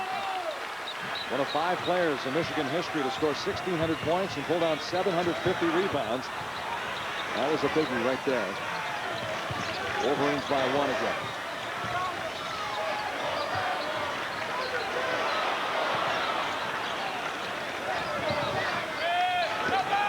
Going to the money man. Cook double teamed. Muscles it in. 24 for Cook. 6th lead change in the ball game. The double team. I didn't think he'd score that time, Doug. Well, they're in foul trouble. You've got Hunter with 4 fouls. Cook knows that, and he's going to go right and attack him every time. So Cook taking over for Illinois. Blanchard, leading scorer 3 straight years. Hunter is already in double figures. Too strong. There's the whistle on the baseline, and it's going against Michigan. 3:25 to go. The Orange Crush out of their seats. Tommy Amaker led it by 10, and right now trailing Illinois by 1, 57-56. But Blanchard really tried to get physical down low. You saw Harrington really competing on that weak side. He had to give up 3 or 4 inches. We talked about that high-low. See, he's got to come out. Someone's Cook. They know Cook hit those threes. They make that adjustment. They have to come out. That leaves Augustine down low all alone. Before they're letting him to take that shot, he was missing it. But here in the last 5 or 6 minutes, they've had to make the adjustments with Cook on fire. So Sean Harrington, the 6'3" senior, at the stripe. 48% from the field, just 60% from the line, albeit he doesn't shoot that many free throws. Knocks that one down. He started 5 times for the Illini, averaging 14. 9 on the season. That's his first point. And he misfires a second. Hunter clears for Michigan. Wolverines now trailing by a deuce. Horton kicks it back out to Abram. Can't find the handle. Goes out of bounds. 3:17 to go. We're going to take a timeout. The Fighting Illini of Illinois 58-56 on top of Michigan. Tonight's Big Ten game has been brought to you by College Illinois, where you can prepay tomorrow's tuition and fees at today's prices. Fifth Third Bank, working hard to be the only bank you'll ever need. Balance Pro, the power of recharge. And by Bell Tire. Nobody comes close, nobody's closer. Back inside Assembly Hall in Champaign, Illinois has landed 4 of the state's last 6 Mr. Basketballs. The last 2, D. Brown, Brian Cook, and Cook with 24 points, 20 of the 24 coming in the second half. The Orange Crush quieted down when Michigan opened up that 10-point lead, but now they're back at it. Yeah, Illinois done a great job on Blanchard. Blanchard really struggling from the, he had 13 points in the first half, only 5, and give him credit right there. He's played some terrific defense. He's the hard-working player of the game, brought to you by Fifth Third Bank. 24 points, 20 in the second half. Unbelievable. Yeah, and like we talked about the defensive effort he's put on Blanchard. Blanchard only 5 points here in the second half. He got a little frustrated on that last call down there. Was looking to try to get an offensive rebound and showed a little emotion again. Michigan's got to get the ball in his hands. Now we approach the 3-minute mark. Augustine finds Brown. He just knocked down the big 3. A little bit too strong, but Augustine. Brand new clock. Harrington says, hey, I can make this one. So Sean Harrington is at 6 threes against Coppin State, North Carolina, and Minnesota. He has 1 free throw tonight. Blanchard downtown. Augustine, another big rebound. Boy, he stepped up on the glass. Thought Michigan shot that a little quick. Could have got that any time. A little bit more patient. Try to make Blanchard work. Let Cook work on the defensive end. Get him tired up on the offensive end. Right now, those 2 seniors going at it.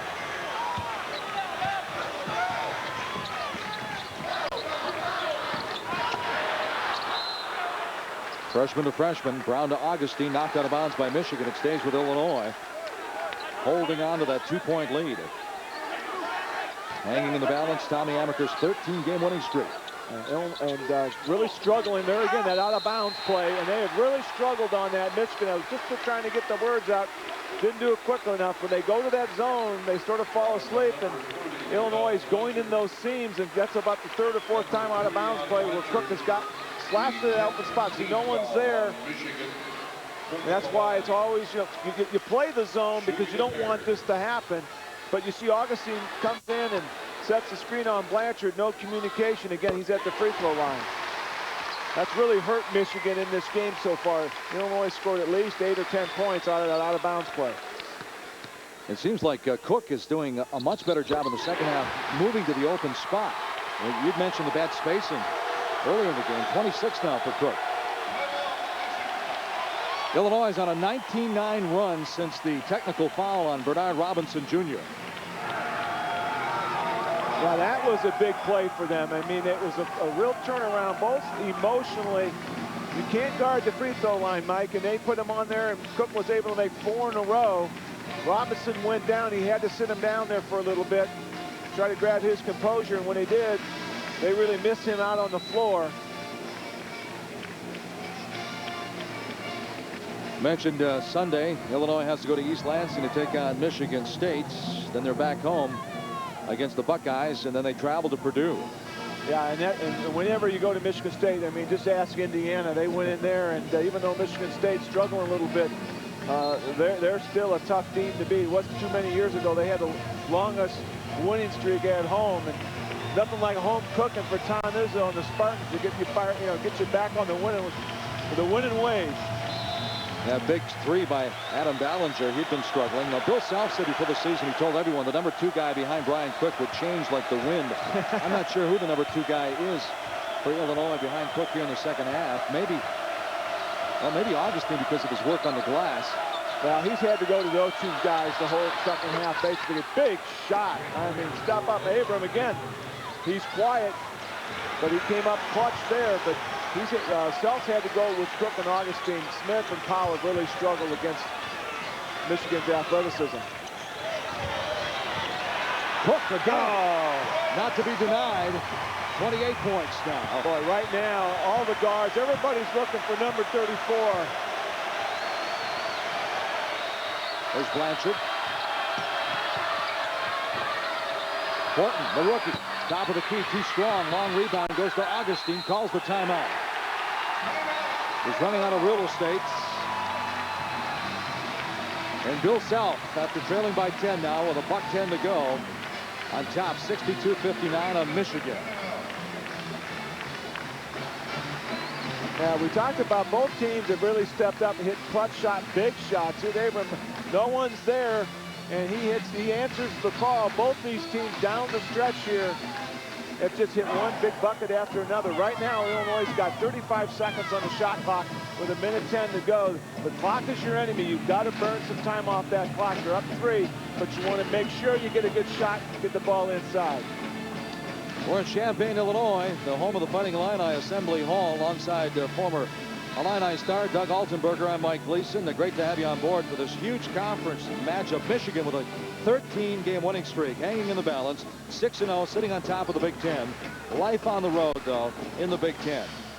Maybe a cliche, but boy, it is tough to win on the road. Yeah, Michigan going to come out with a full-court press. Very important for Illinois to get the ball in bounds immediately. That's the most important thing. Then come down, set up your offense.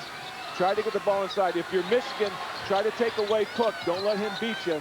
Let the young guys beat you. They were able to do that in the first half, but here in the second half, Cook has really been able to establish his dominance. Illinois shooting 25% in the first 20 minutes. B. Brown explodes to the hole. Brown's there for the stick back. He has 30. 26 in the second half. Hunter lost control, and the whistle down on the baseline. He's fouled. So Chris Hunter, the 6'11 freshman, should be going to the line shooting 2. Well, Mike, just like I diagrammed, you want to take some time off the clock. D. Brown doesn't hear me. He stays aggressive, goes to the hole, tries to draw the foul. But again, Cook is the quickest man on the floor right now. He feels it offensively, he's able to get to the glass. So Chris Hunter, who had a huge block against Michigan State on Lorbeck, he knocks down his 11th point in the second half now. Michigan has 27 points. Cook has 26. Well, you've got Graham Brown fouling out early in the second half. You've got Hunter here with 4 fouls.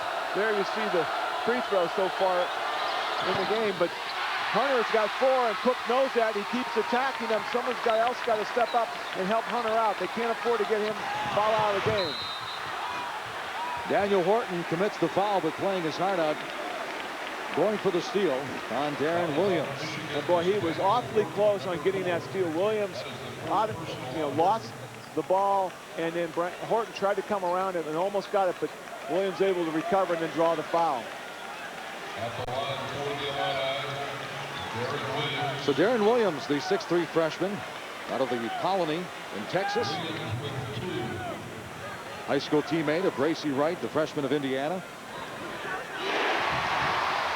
Williams with 6 first half points. That's his first point of the second half.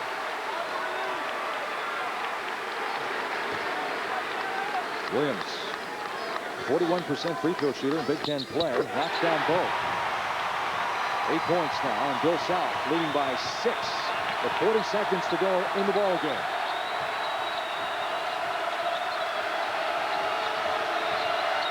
Horton misfires, rebound comes out to Williams. Illini, no hurry now to shoot the rock. And Michigan going for the steal, another foul.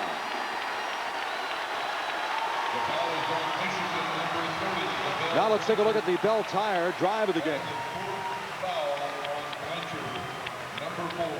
Well, we talked about Brown's quickness. He really hasn't had many opportunities to do this, but when he does, Cook was able to sleep in there and get the boards. And again, Cook, I don't know what Bill Self gave him, a Newt Rockne speech or whatever at halftime, but this guy has just exploded.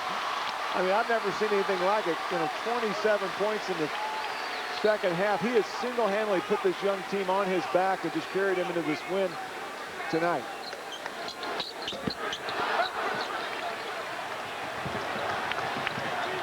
Final 20 seconds of the ball game. 7-point lead. Blanchard trying to get it back quickly. A little bit too strong on the three. So the 13-game winning streak will be snapped here in Champaign on the road. The Fighting Illini of Illinois will win their 13th straight home game in Assembly Hall. Bill Self, Tommy Amaker shake hands. 67-60. Michigan going down to Illinois. Your final thoughts, Doug? Boy, if you would have said Illinois would have scored 67 points so far in the second part of the second half, I would have told you we're crazy. But that guy right there, Brian Cook, really stepped it up. Critical point, what Mike was with 18-18 to go to. Robinson really lost his composure, got the tee. Illinois wins at 67-60 as Brian Cook winds up with 30 points. His career high was 31 against Wisconsin. 26 of his 30 in the second half. For Doug Altenberger, this is Mike Gleason saying so long. This has been a presentation of ESPN Plus, the worldwide leader in collegiate sports television.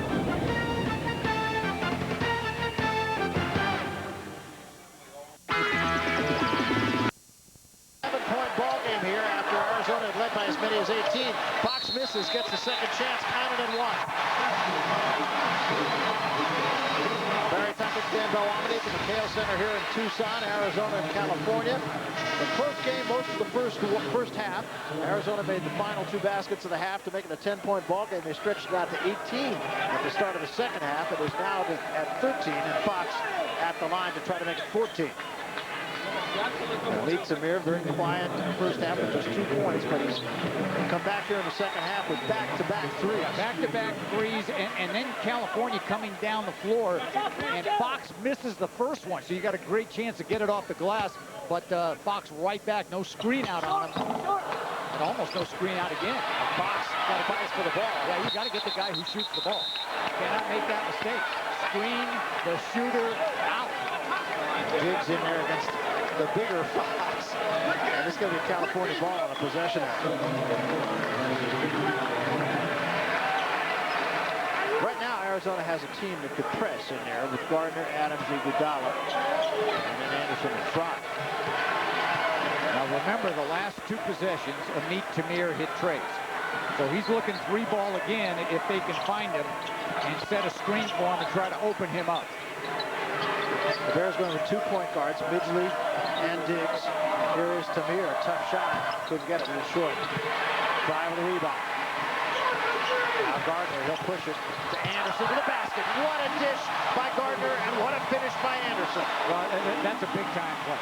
Obviously, Jason Gardner, quietly here this afternoon, has been superb. Both ends of the floor, stealing the ball, running the break, finding open players. He's really had a scintillating game. Not surprising. Long 3 by Shipp. Bounces off the back iron. Fry with another rebound. Well, they got numbers again. Here he comes. Lob it. For Adams. Big time. Great vision, great recognition by Gardner, and the big finish. I'll tell you, Arizona's tough. I'm telling you, I think they have an excellent chance to win the national championship. And you know why? Because they put up numbers, whether they're ahead or behind, faster than any team in the country. They are so explosive, it's unbelievable. Well, and their depth is so good, too. They can match up with almost anybody. Well, look at Jason Gardner. And then there's the little stutter dribble and take it all the way to the glass. And then he has the presence of mind to stop and hit the open shot. Always under control. Jason Gardner, a beautiful game here for Jason and Arizona. He's got the points, the assists. He's got 4 steals and has really done a beautiful job.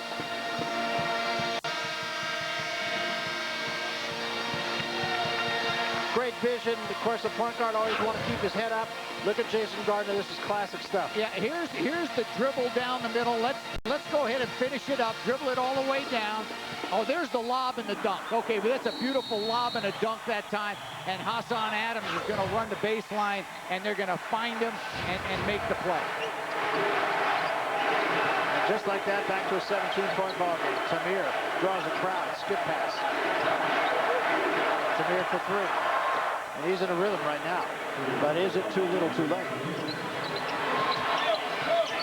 Got to remember, though, at this same juncture, when Kansas was ahead of Arizona, the Wildcats made a big run in the second half. Now, California, not quite as explosive, but there's still a long way to go in this game. Bears living and dying beyond the arc, but they're 5 of 9 from three-point range in the second half.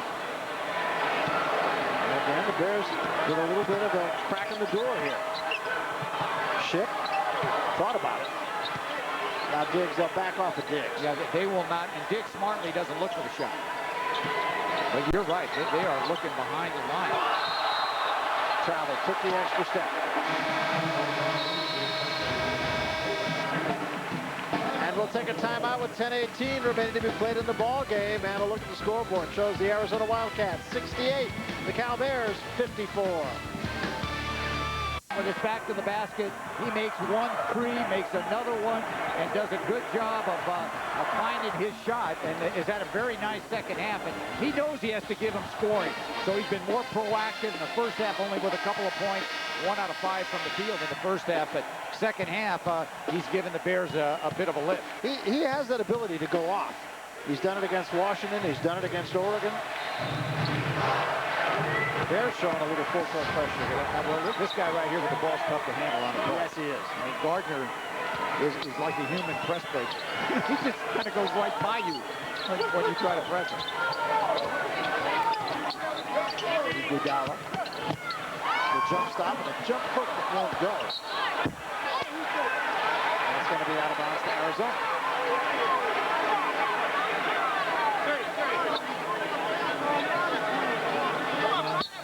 Arizona tough off the inbounds. Yeah, and of course, the last time they got a quick shot. Now they're trying to find Gardner. They're trying to post up on the other side.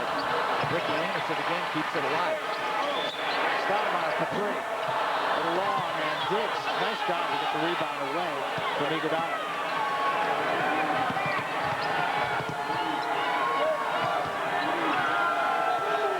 Diggs will back it out now. Down to 9:30 remaining in the ballgame. California down 14, plenty of time.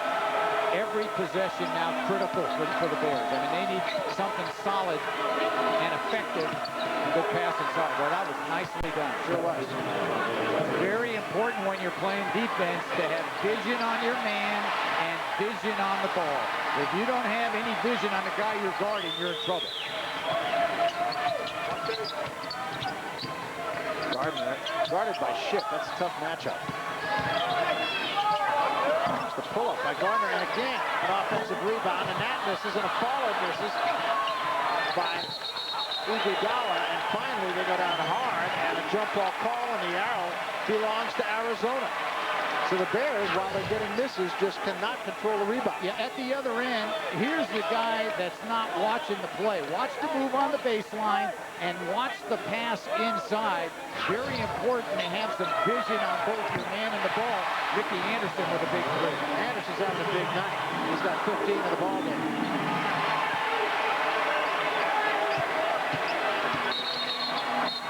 And Weathers is going to draw a foul before the shot.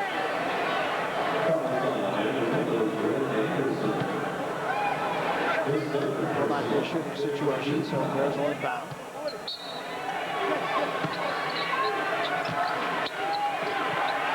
Top to Diggs. They won't come out and guard Diggs, as we said.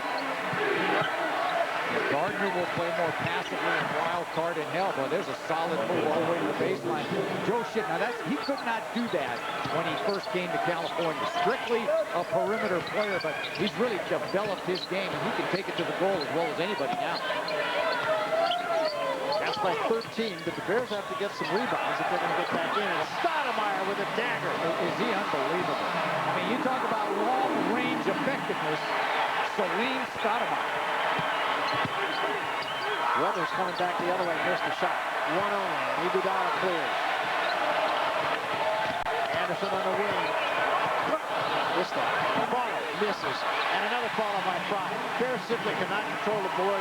Arizona is eating them up. And Ben Braun said, look, if we don't rebound, we're in big trouble. 30-second timeout again by California, and Arizona playing like the #1 team in the country this afternoon. Yeah, they really are. As we said earlier, they didn't play badly against Stanford the other night. It's just Stanford, yes, they got every break, but yes, they made every big shot, too. And Celine Stoudemire, again, a good read offensively, and they sure love to cross-court the ball, set up their perimeter players. And you said they've got so many guys that can step out and shoot it. That time a miss, but Channing Frye, right place at the right time to clean it up inside. And the other thing you got to like about Arizona, they can play big, they can play small. They've got a team where they can press. They're the whole package, and that's why I agree with you. I think they're very capable of winning the national championship because they will match up with anyone. And here's Rick Anderson, and they've got the 3 seniors. You've got Gardner, Anderson running the floor. Luke Walton, who, by the way, hasn't done much offensively in this game, and yet the Wildcats in good shape. But Ricky Anderson, a guy that's a 5th-year guy, understands the game, knows how to rebound, very effective, and just an excellent college player. And another guy gives you a real matchup problem. Yes, he does, because he can step away, and you've got to guard him on the outside. Ricky Anderson, a guy who was 4 foot 10 inches when he was in the 2nd grade. So he's used to. He's a post player. Yes. I just got past 4'10" about a year and a half ago. He played on those 7-foot baskets and dominated. That's right. He and Lute Olson, of course. Lute has known him since he was a baby because Ricky's dad played for Lute at Long Beach State. And his brother was on the golf team here at Arizona.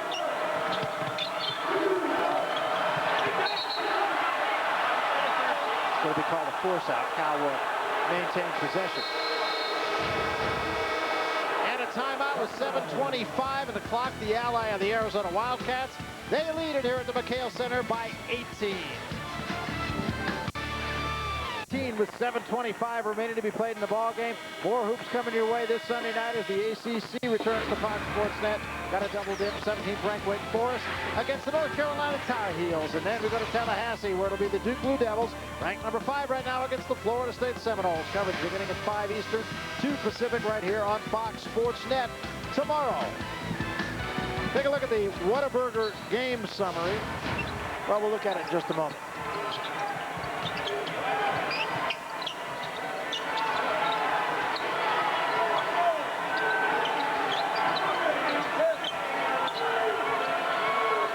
From Uliner, guarded by Frye as he comes out away from the basket. Dante Smith gets the shot. Yeah, nice job by Smith that time to get a little bit of daylight. Good spacing by California. I mean, you take a look at this California team. Now, this is a small team on the floor. You've got Tamir out. You've got Hughes out. I'm sure California's going to try to pick up the pressure defensively and get after Arizona the full 92 feet. It'll be tough to rebound the ball, though. Ship pulls down that miss by Adams. Dante Smith again, leaves from Midgley for 3, a little short. It's going to be Arizona ball. You know, I'll give you an idea as to how important rebounding has been for Arizona in this game. California actually in the second half is shooting 58%, and they've fallen 8 points further behind than they were at the end of the first half. Well, they have, and Arizona's made a bundle of threes. I mean, their transition and their ability to rebound the ball, get some second efforts, have been very effective for the Wildcats. Arizona not shooting it badly in the second half either. They're at 54%.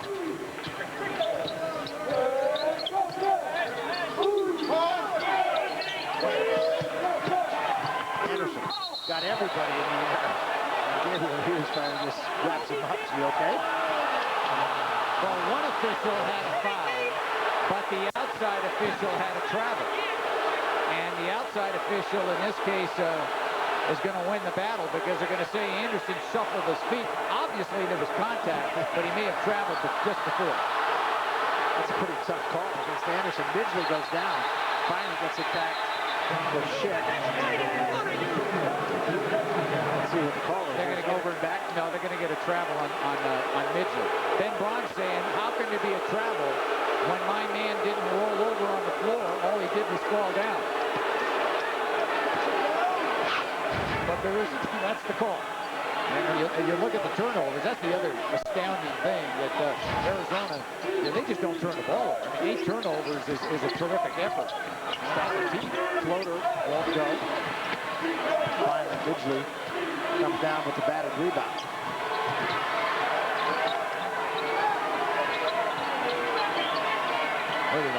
mindset for the Wildcats now is to try to stop the three, give up a deuce if you can or if you want, but don't let Ship and Tamir get going and start knocking in threes. Gabriel Hughes will draw the foul.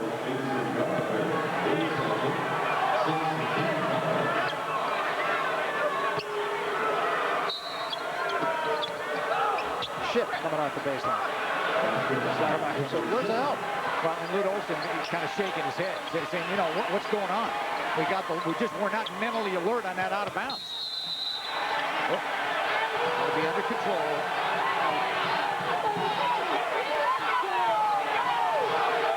He's a tough guy. Eventually, just you know, he kind of figures out that it's not a big deal playing here at the McHale Center. He's going to kind of just say, hey, I didn't do anything. I don't think he did do anything, to tell you the truth. He had his arm wrapped around Gardner to try to keep him up, and Gardner just kind of sort of shoved his hand away. That, too, was incidental. That was just much ado about nothing. Fourth foul on Midget. Well, they had Fry inside. Surprised he didn't look in there. It looked like Fry had a good post-up position. This is Rogers. He'll back it out.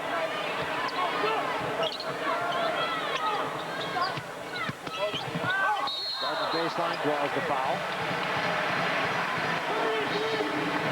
Hughes guilty of the foul. Put Gardner at the line for two.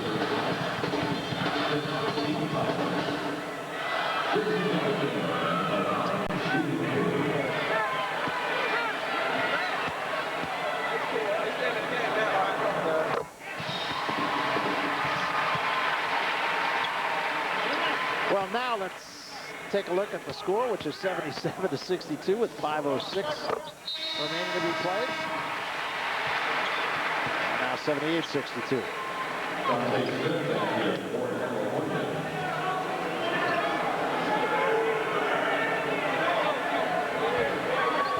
This is a very tough four-game stretch for California. You're here at the Arizona schools, and then you have to move on, and you go up and play Oregon and Oregon State. And we know Oregon State is much improved playing good basketball. So 4 games in a row in the conference on the road, not an easy task for the Bears. They started 7-0. Now this one's slipping away from them. But still, you have to try to fight through it, get through, try to get a win somewhere. We know California is a very good basketball team. Tamir. Can't get that one.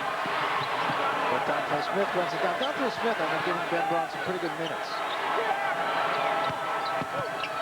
Ship pull up short. Long rebound back to Smith. Eric Bond in the ball game for the first time now. Tamir facing up. Yeah, that's a mistake by Arizona. Certainly the Wildcats are content to give the Bears anything inside the arc, but you want to jump on them outside. You don't want to get Tamir and Ship. You don't want to get them going and let them make 3 or 4 consecutive trays. Adams. One only this time. And Ship clears, and again, the Bears not quite done dancing yet. Ship to 3. In and out. By the rebound. Boy, they got to stop the ball. I mean, Joe Ship, a guy that dribbles all the way down, and I'm sure Lute Olson saying, look, we got to get to him quicker. Gardner lines it up, knocks it in. Well, what a game for Gardner. You know, he hardly looks like he's broken a sweat in this game. I mean, he's just real calm and a normal afternoon for Jason Gardner. Fry's got a double-double in the ballgame, 12 points and 12 rebounds. Well, the Bears offensively have been just fine, but they have not had an answer on the defensive end. Eric Bond. He gets a 3. Now, big shot by Eric Bond. He's a young guy who I think is going to be a real good player at California. He can shoot on the outside. He's from the Seattle area. Got to get a little bit more strength, but certainly a good-looking prospect. Basketball playing family. Had a brother at St. Mary's. Another brother played at Gonzaga. His dad played at Washington. J-Bond. That's right. Adams, hello for 3. Not a bad backcourt combination when you look at Hassan Adams and Jason Gardner. Of course, maybe Jason Gardner and about anybody out there would be a good backcourt combination. But that's right. Like they used to say about John McEnroe, what's the best doubles team in America? John McEnroe and anybody.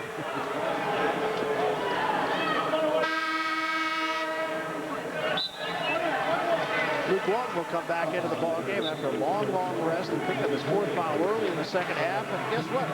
Cats didn't really need him today. Adams leaves and Fry leaves. Nice ball game for Channing Fry, I thought.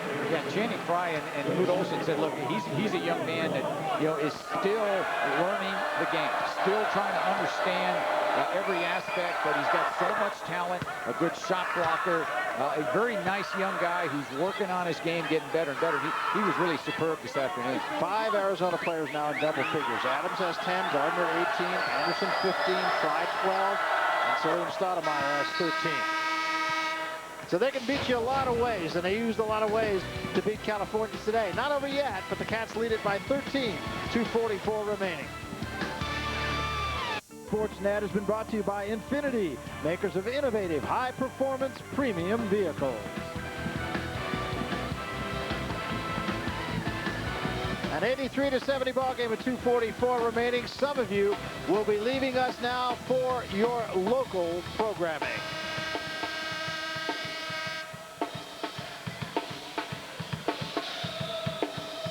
And those of you who stayed, welcome back. 83-70 ball game. Arizona over California. 2 minutes, 44 seconds remaining to be played.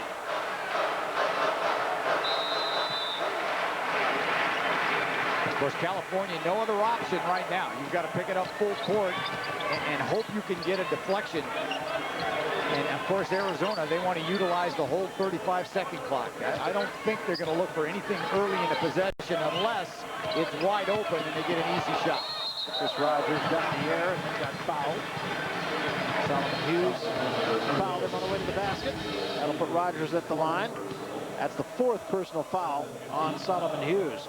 Here is the promised Whataburger game summary.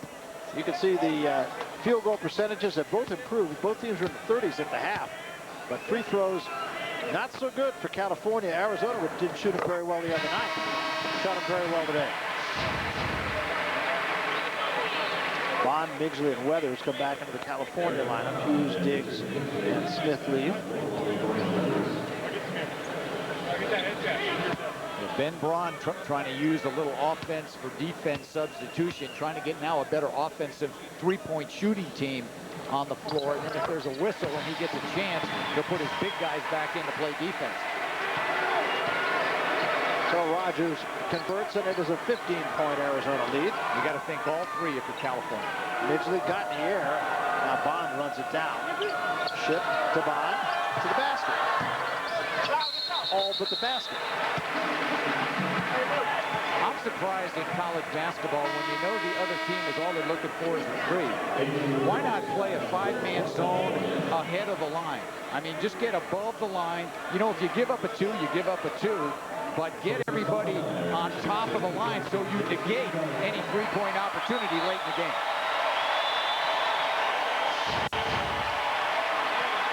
Two minutes and 11 seconds remaining to be played in this one between 20th ranked California and top ranked Arizona.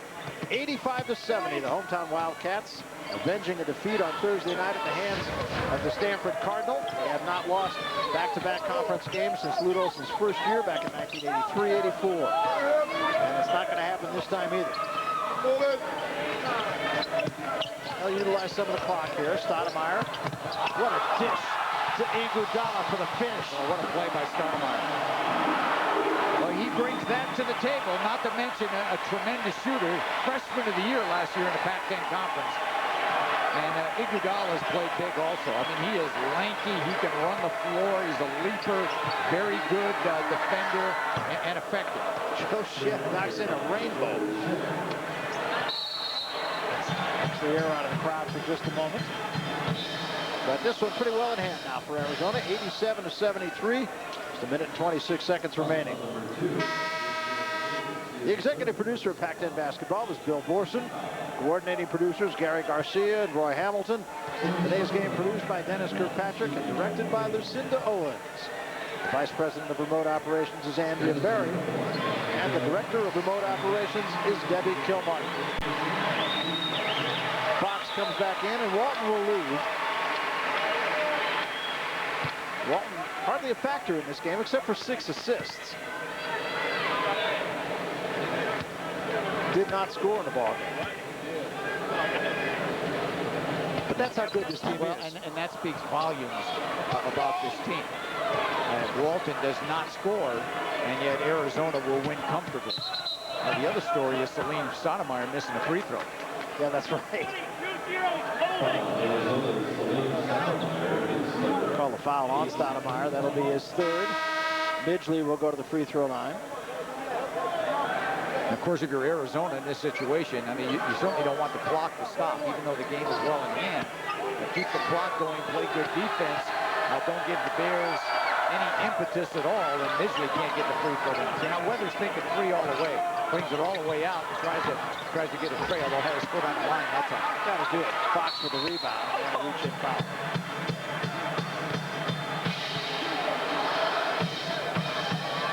So that will send Isaiah Fox to the free throw line.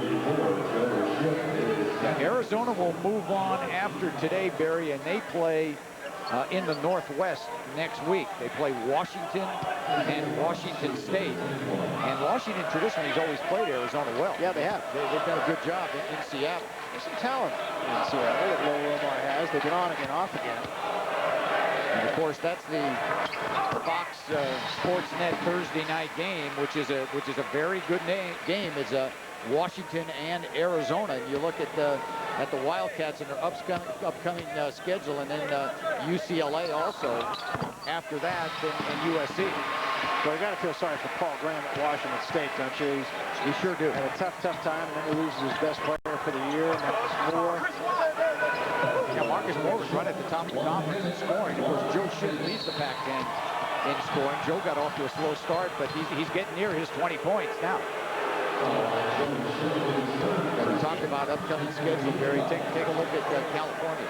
Yeah, they got to go to the Oregons, and that, of course, is another tough. There's no easy road trip in the Pac-10, but that's one of the tougher ones right there. And then they've got the Washingtons at home, and of course at UCLA after that. And of course, Oregon's come up with a nice run. Don't forget, they started the league 1-3, and tomorrow they will play USC in the sports arena after defeating UCLA in overtime. So Ernie Kent's got that team back in rhythm.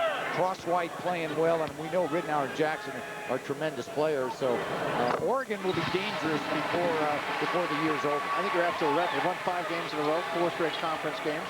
And they're right in the thick of it now. Midgley, kick out, Bond.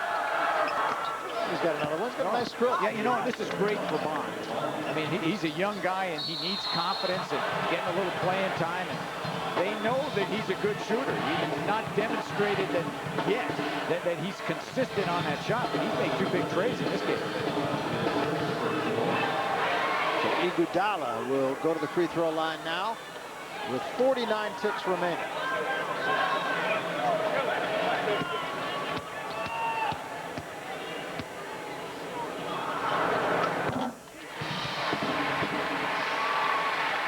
Sure, Lute Olson has to be pleased with his team's turnaround. As we said earlier, I mean, we referred to it as a turnaround. I didn't really think they played that badly against Stanford. I just thought that was one of those nights where everything bounces the way of the Cardinal, and they made the big shots. Yeah, and Stanford played brilliantly in the second half. I mean, Loddick made every jumper, and the Cardinal did a very nice job. In California, started graphic 9 of 21 from the free throw line, and you can ill afford to do that against really against anybody and expect to win. Another foul. This will put Rogers at the line. Cats now have 6 players in double figures as Iguodala now has 10 points.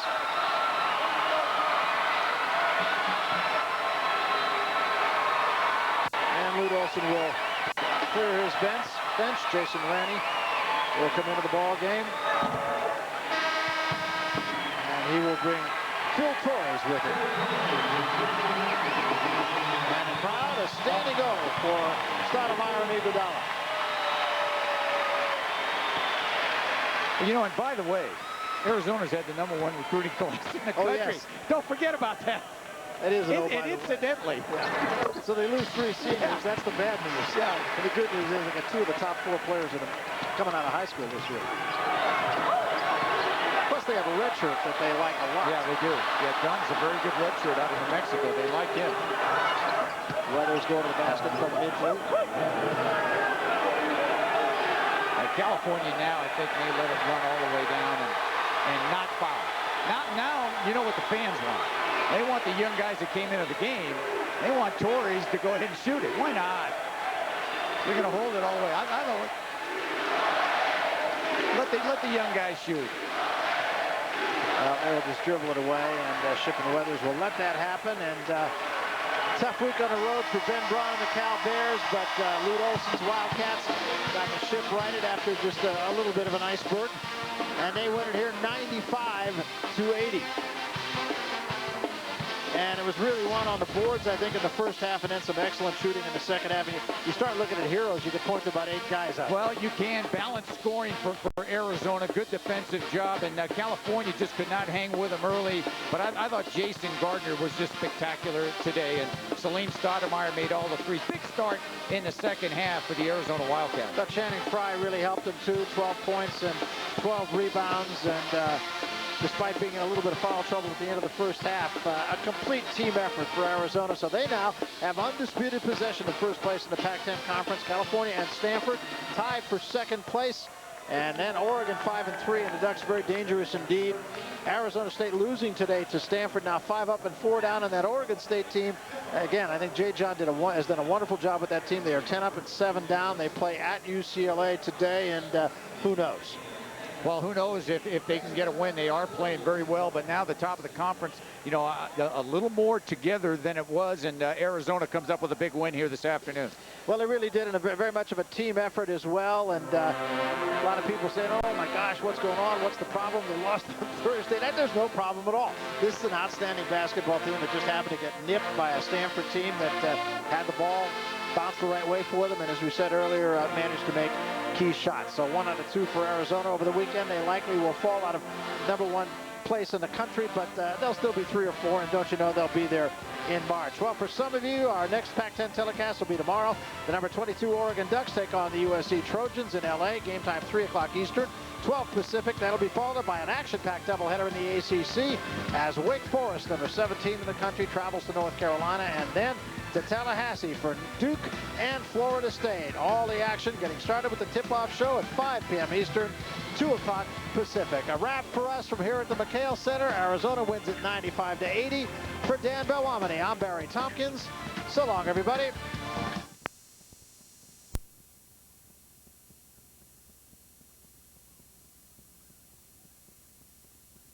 All 12 points in the second half tonight.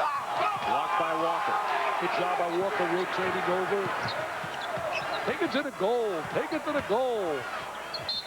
That's what he does best. Attack the basket. Monday night, Big Monday begins at 7 Eastern. It's all presented by Bud Light, and it starts with the Big East as number 8 UConn takes on St. John's. And then the second game at 9 Eastern. What a battle it'll be in the Big 12. TJ Ford to number 4 Texas against number 6 Kansas.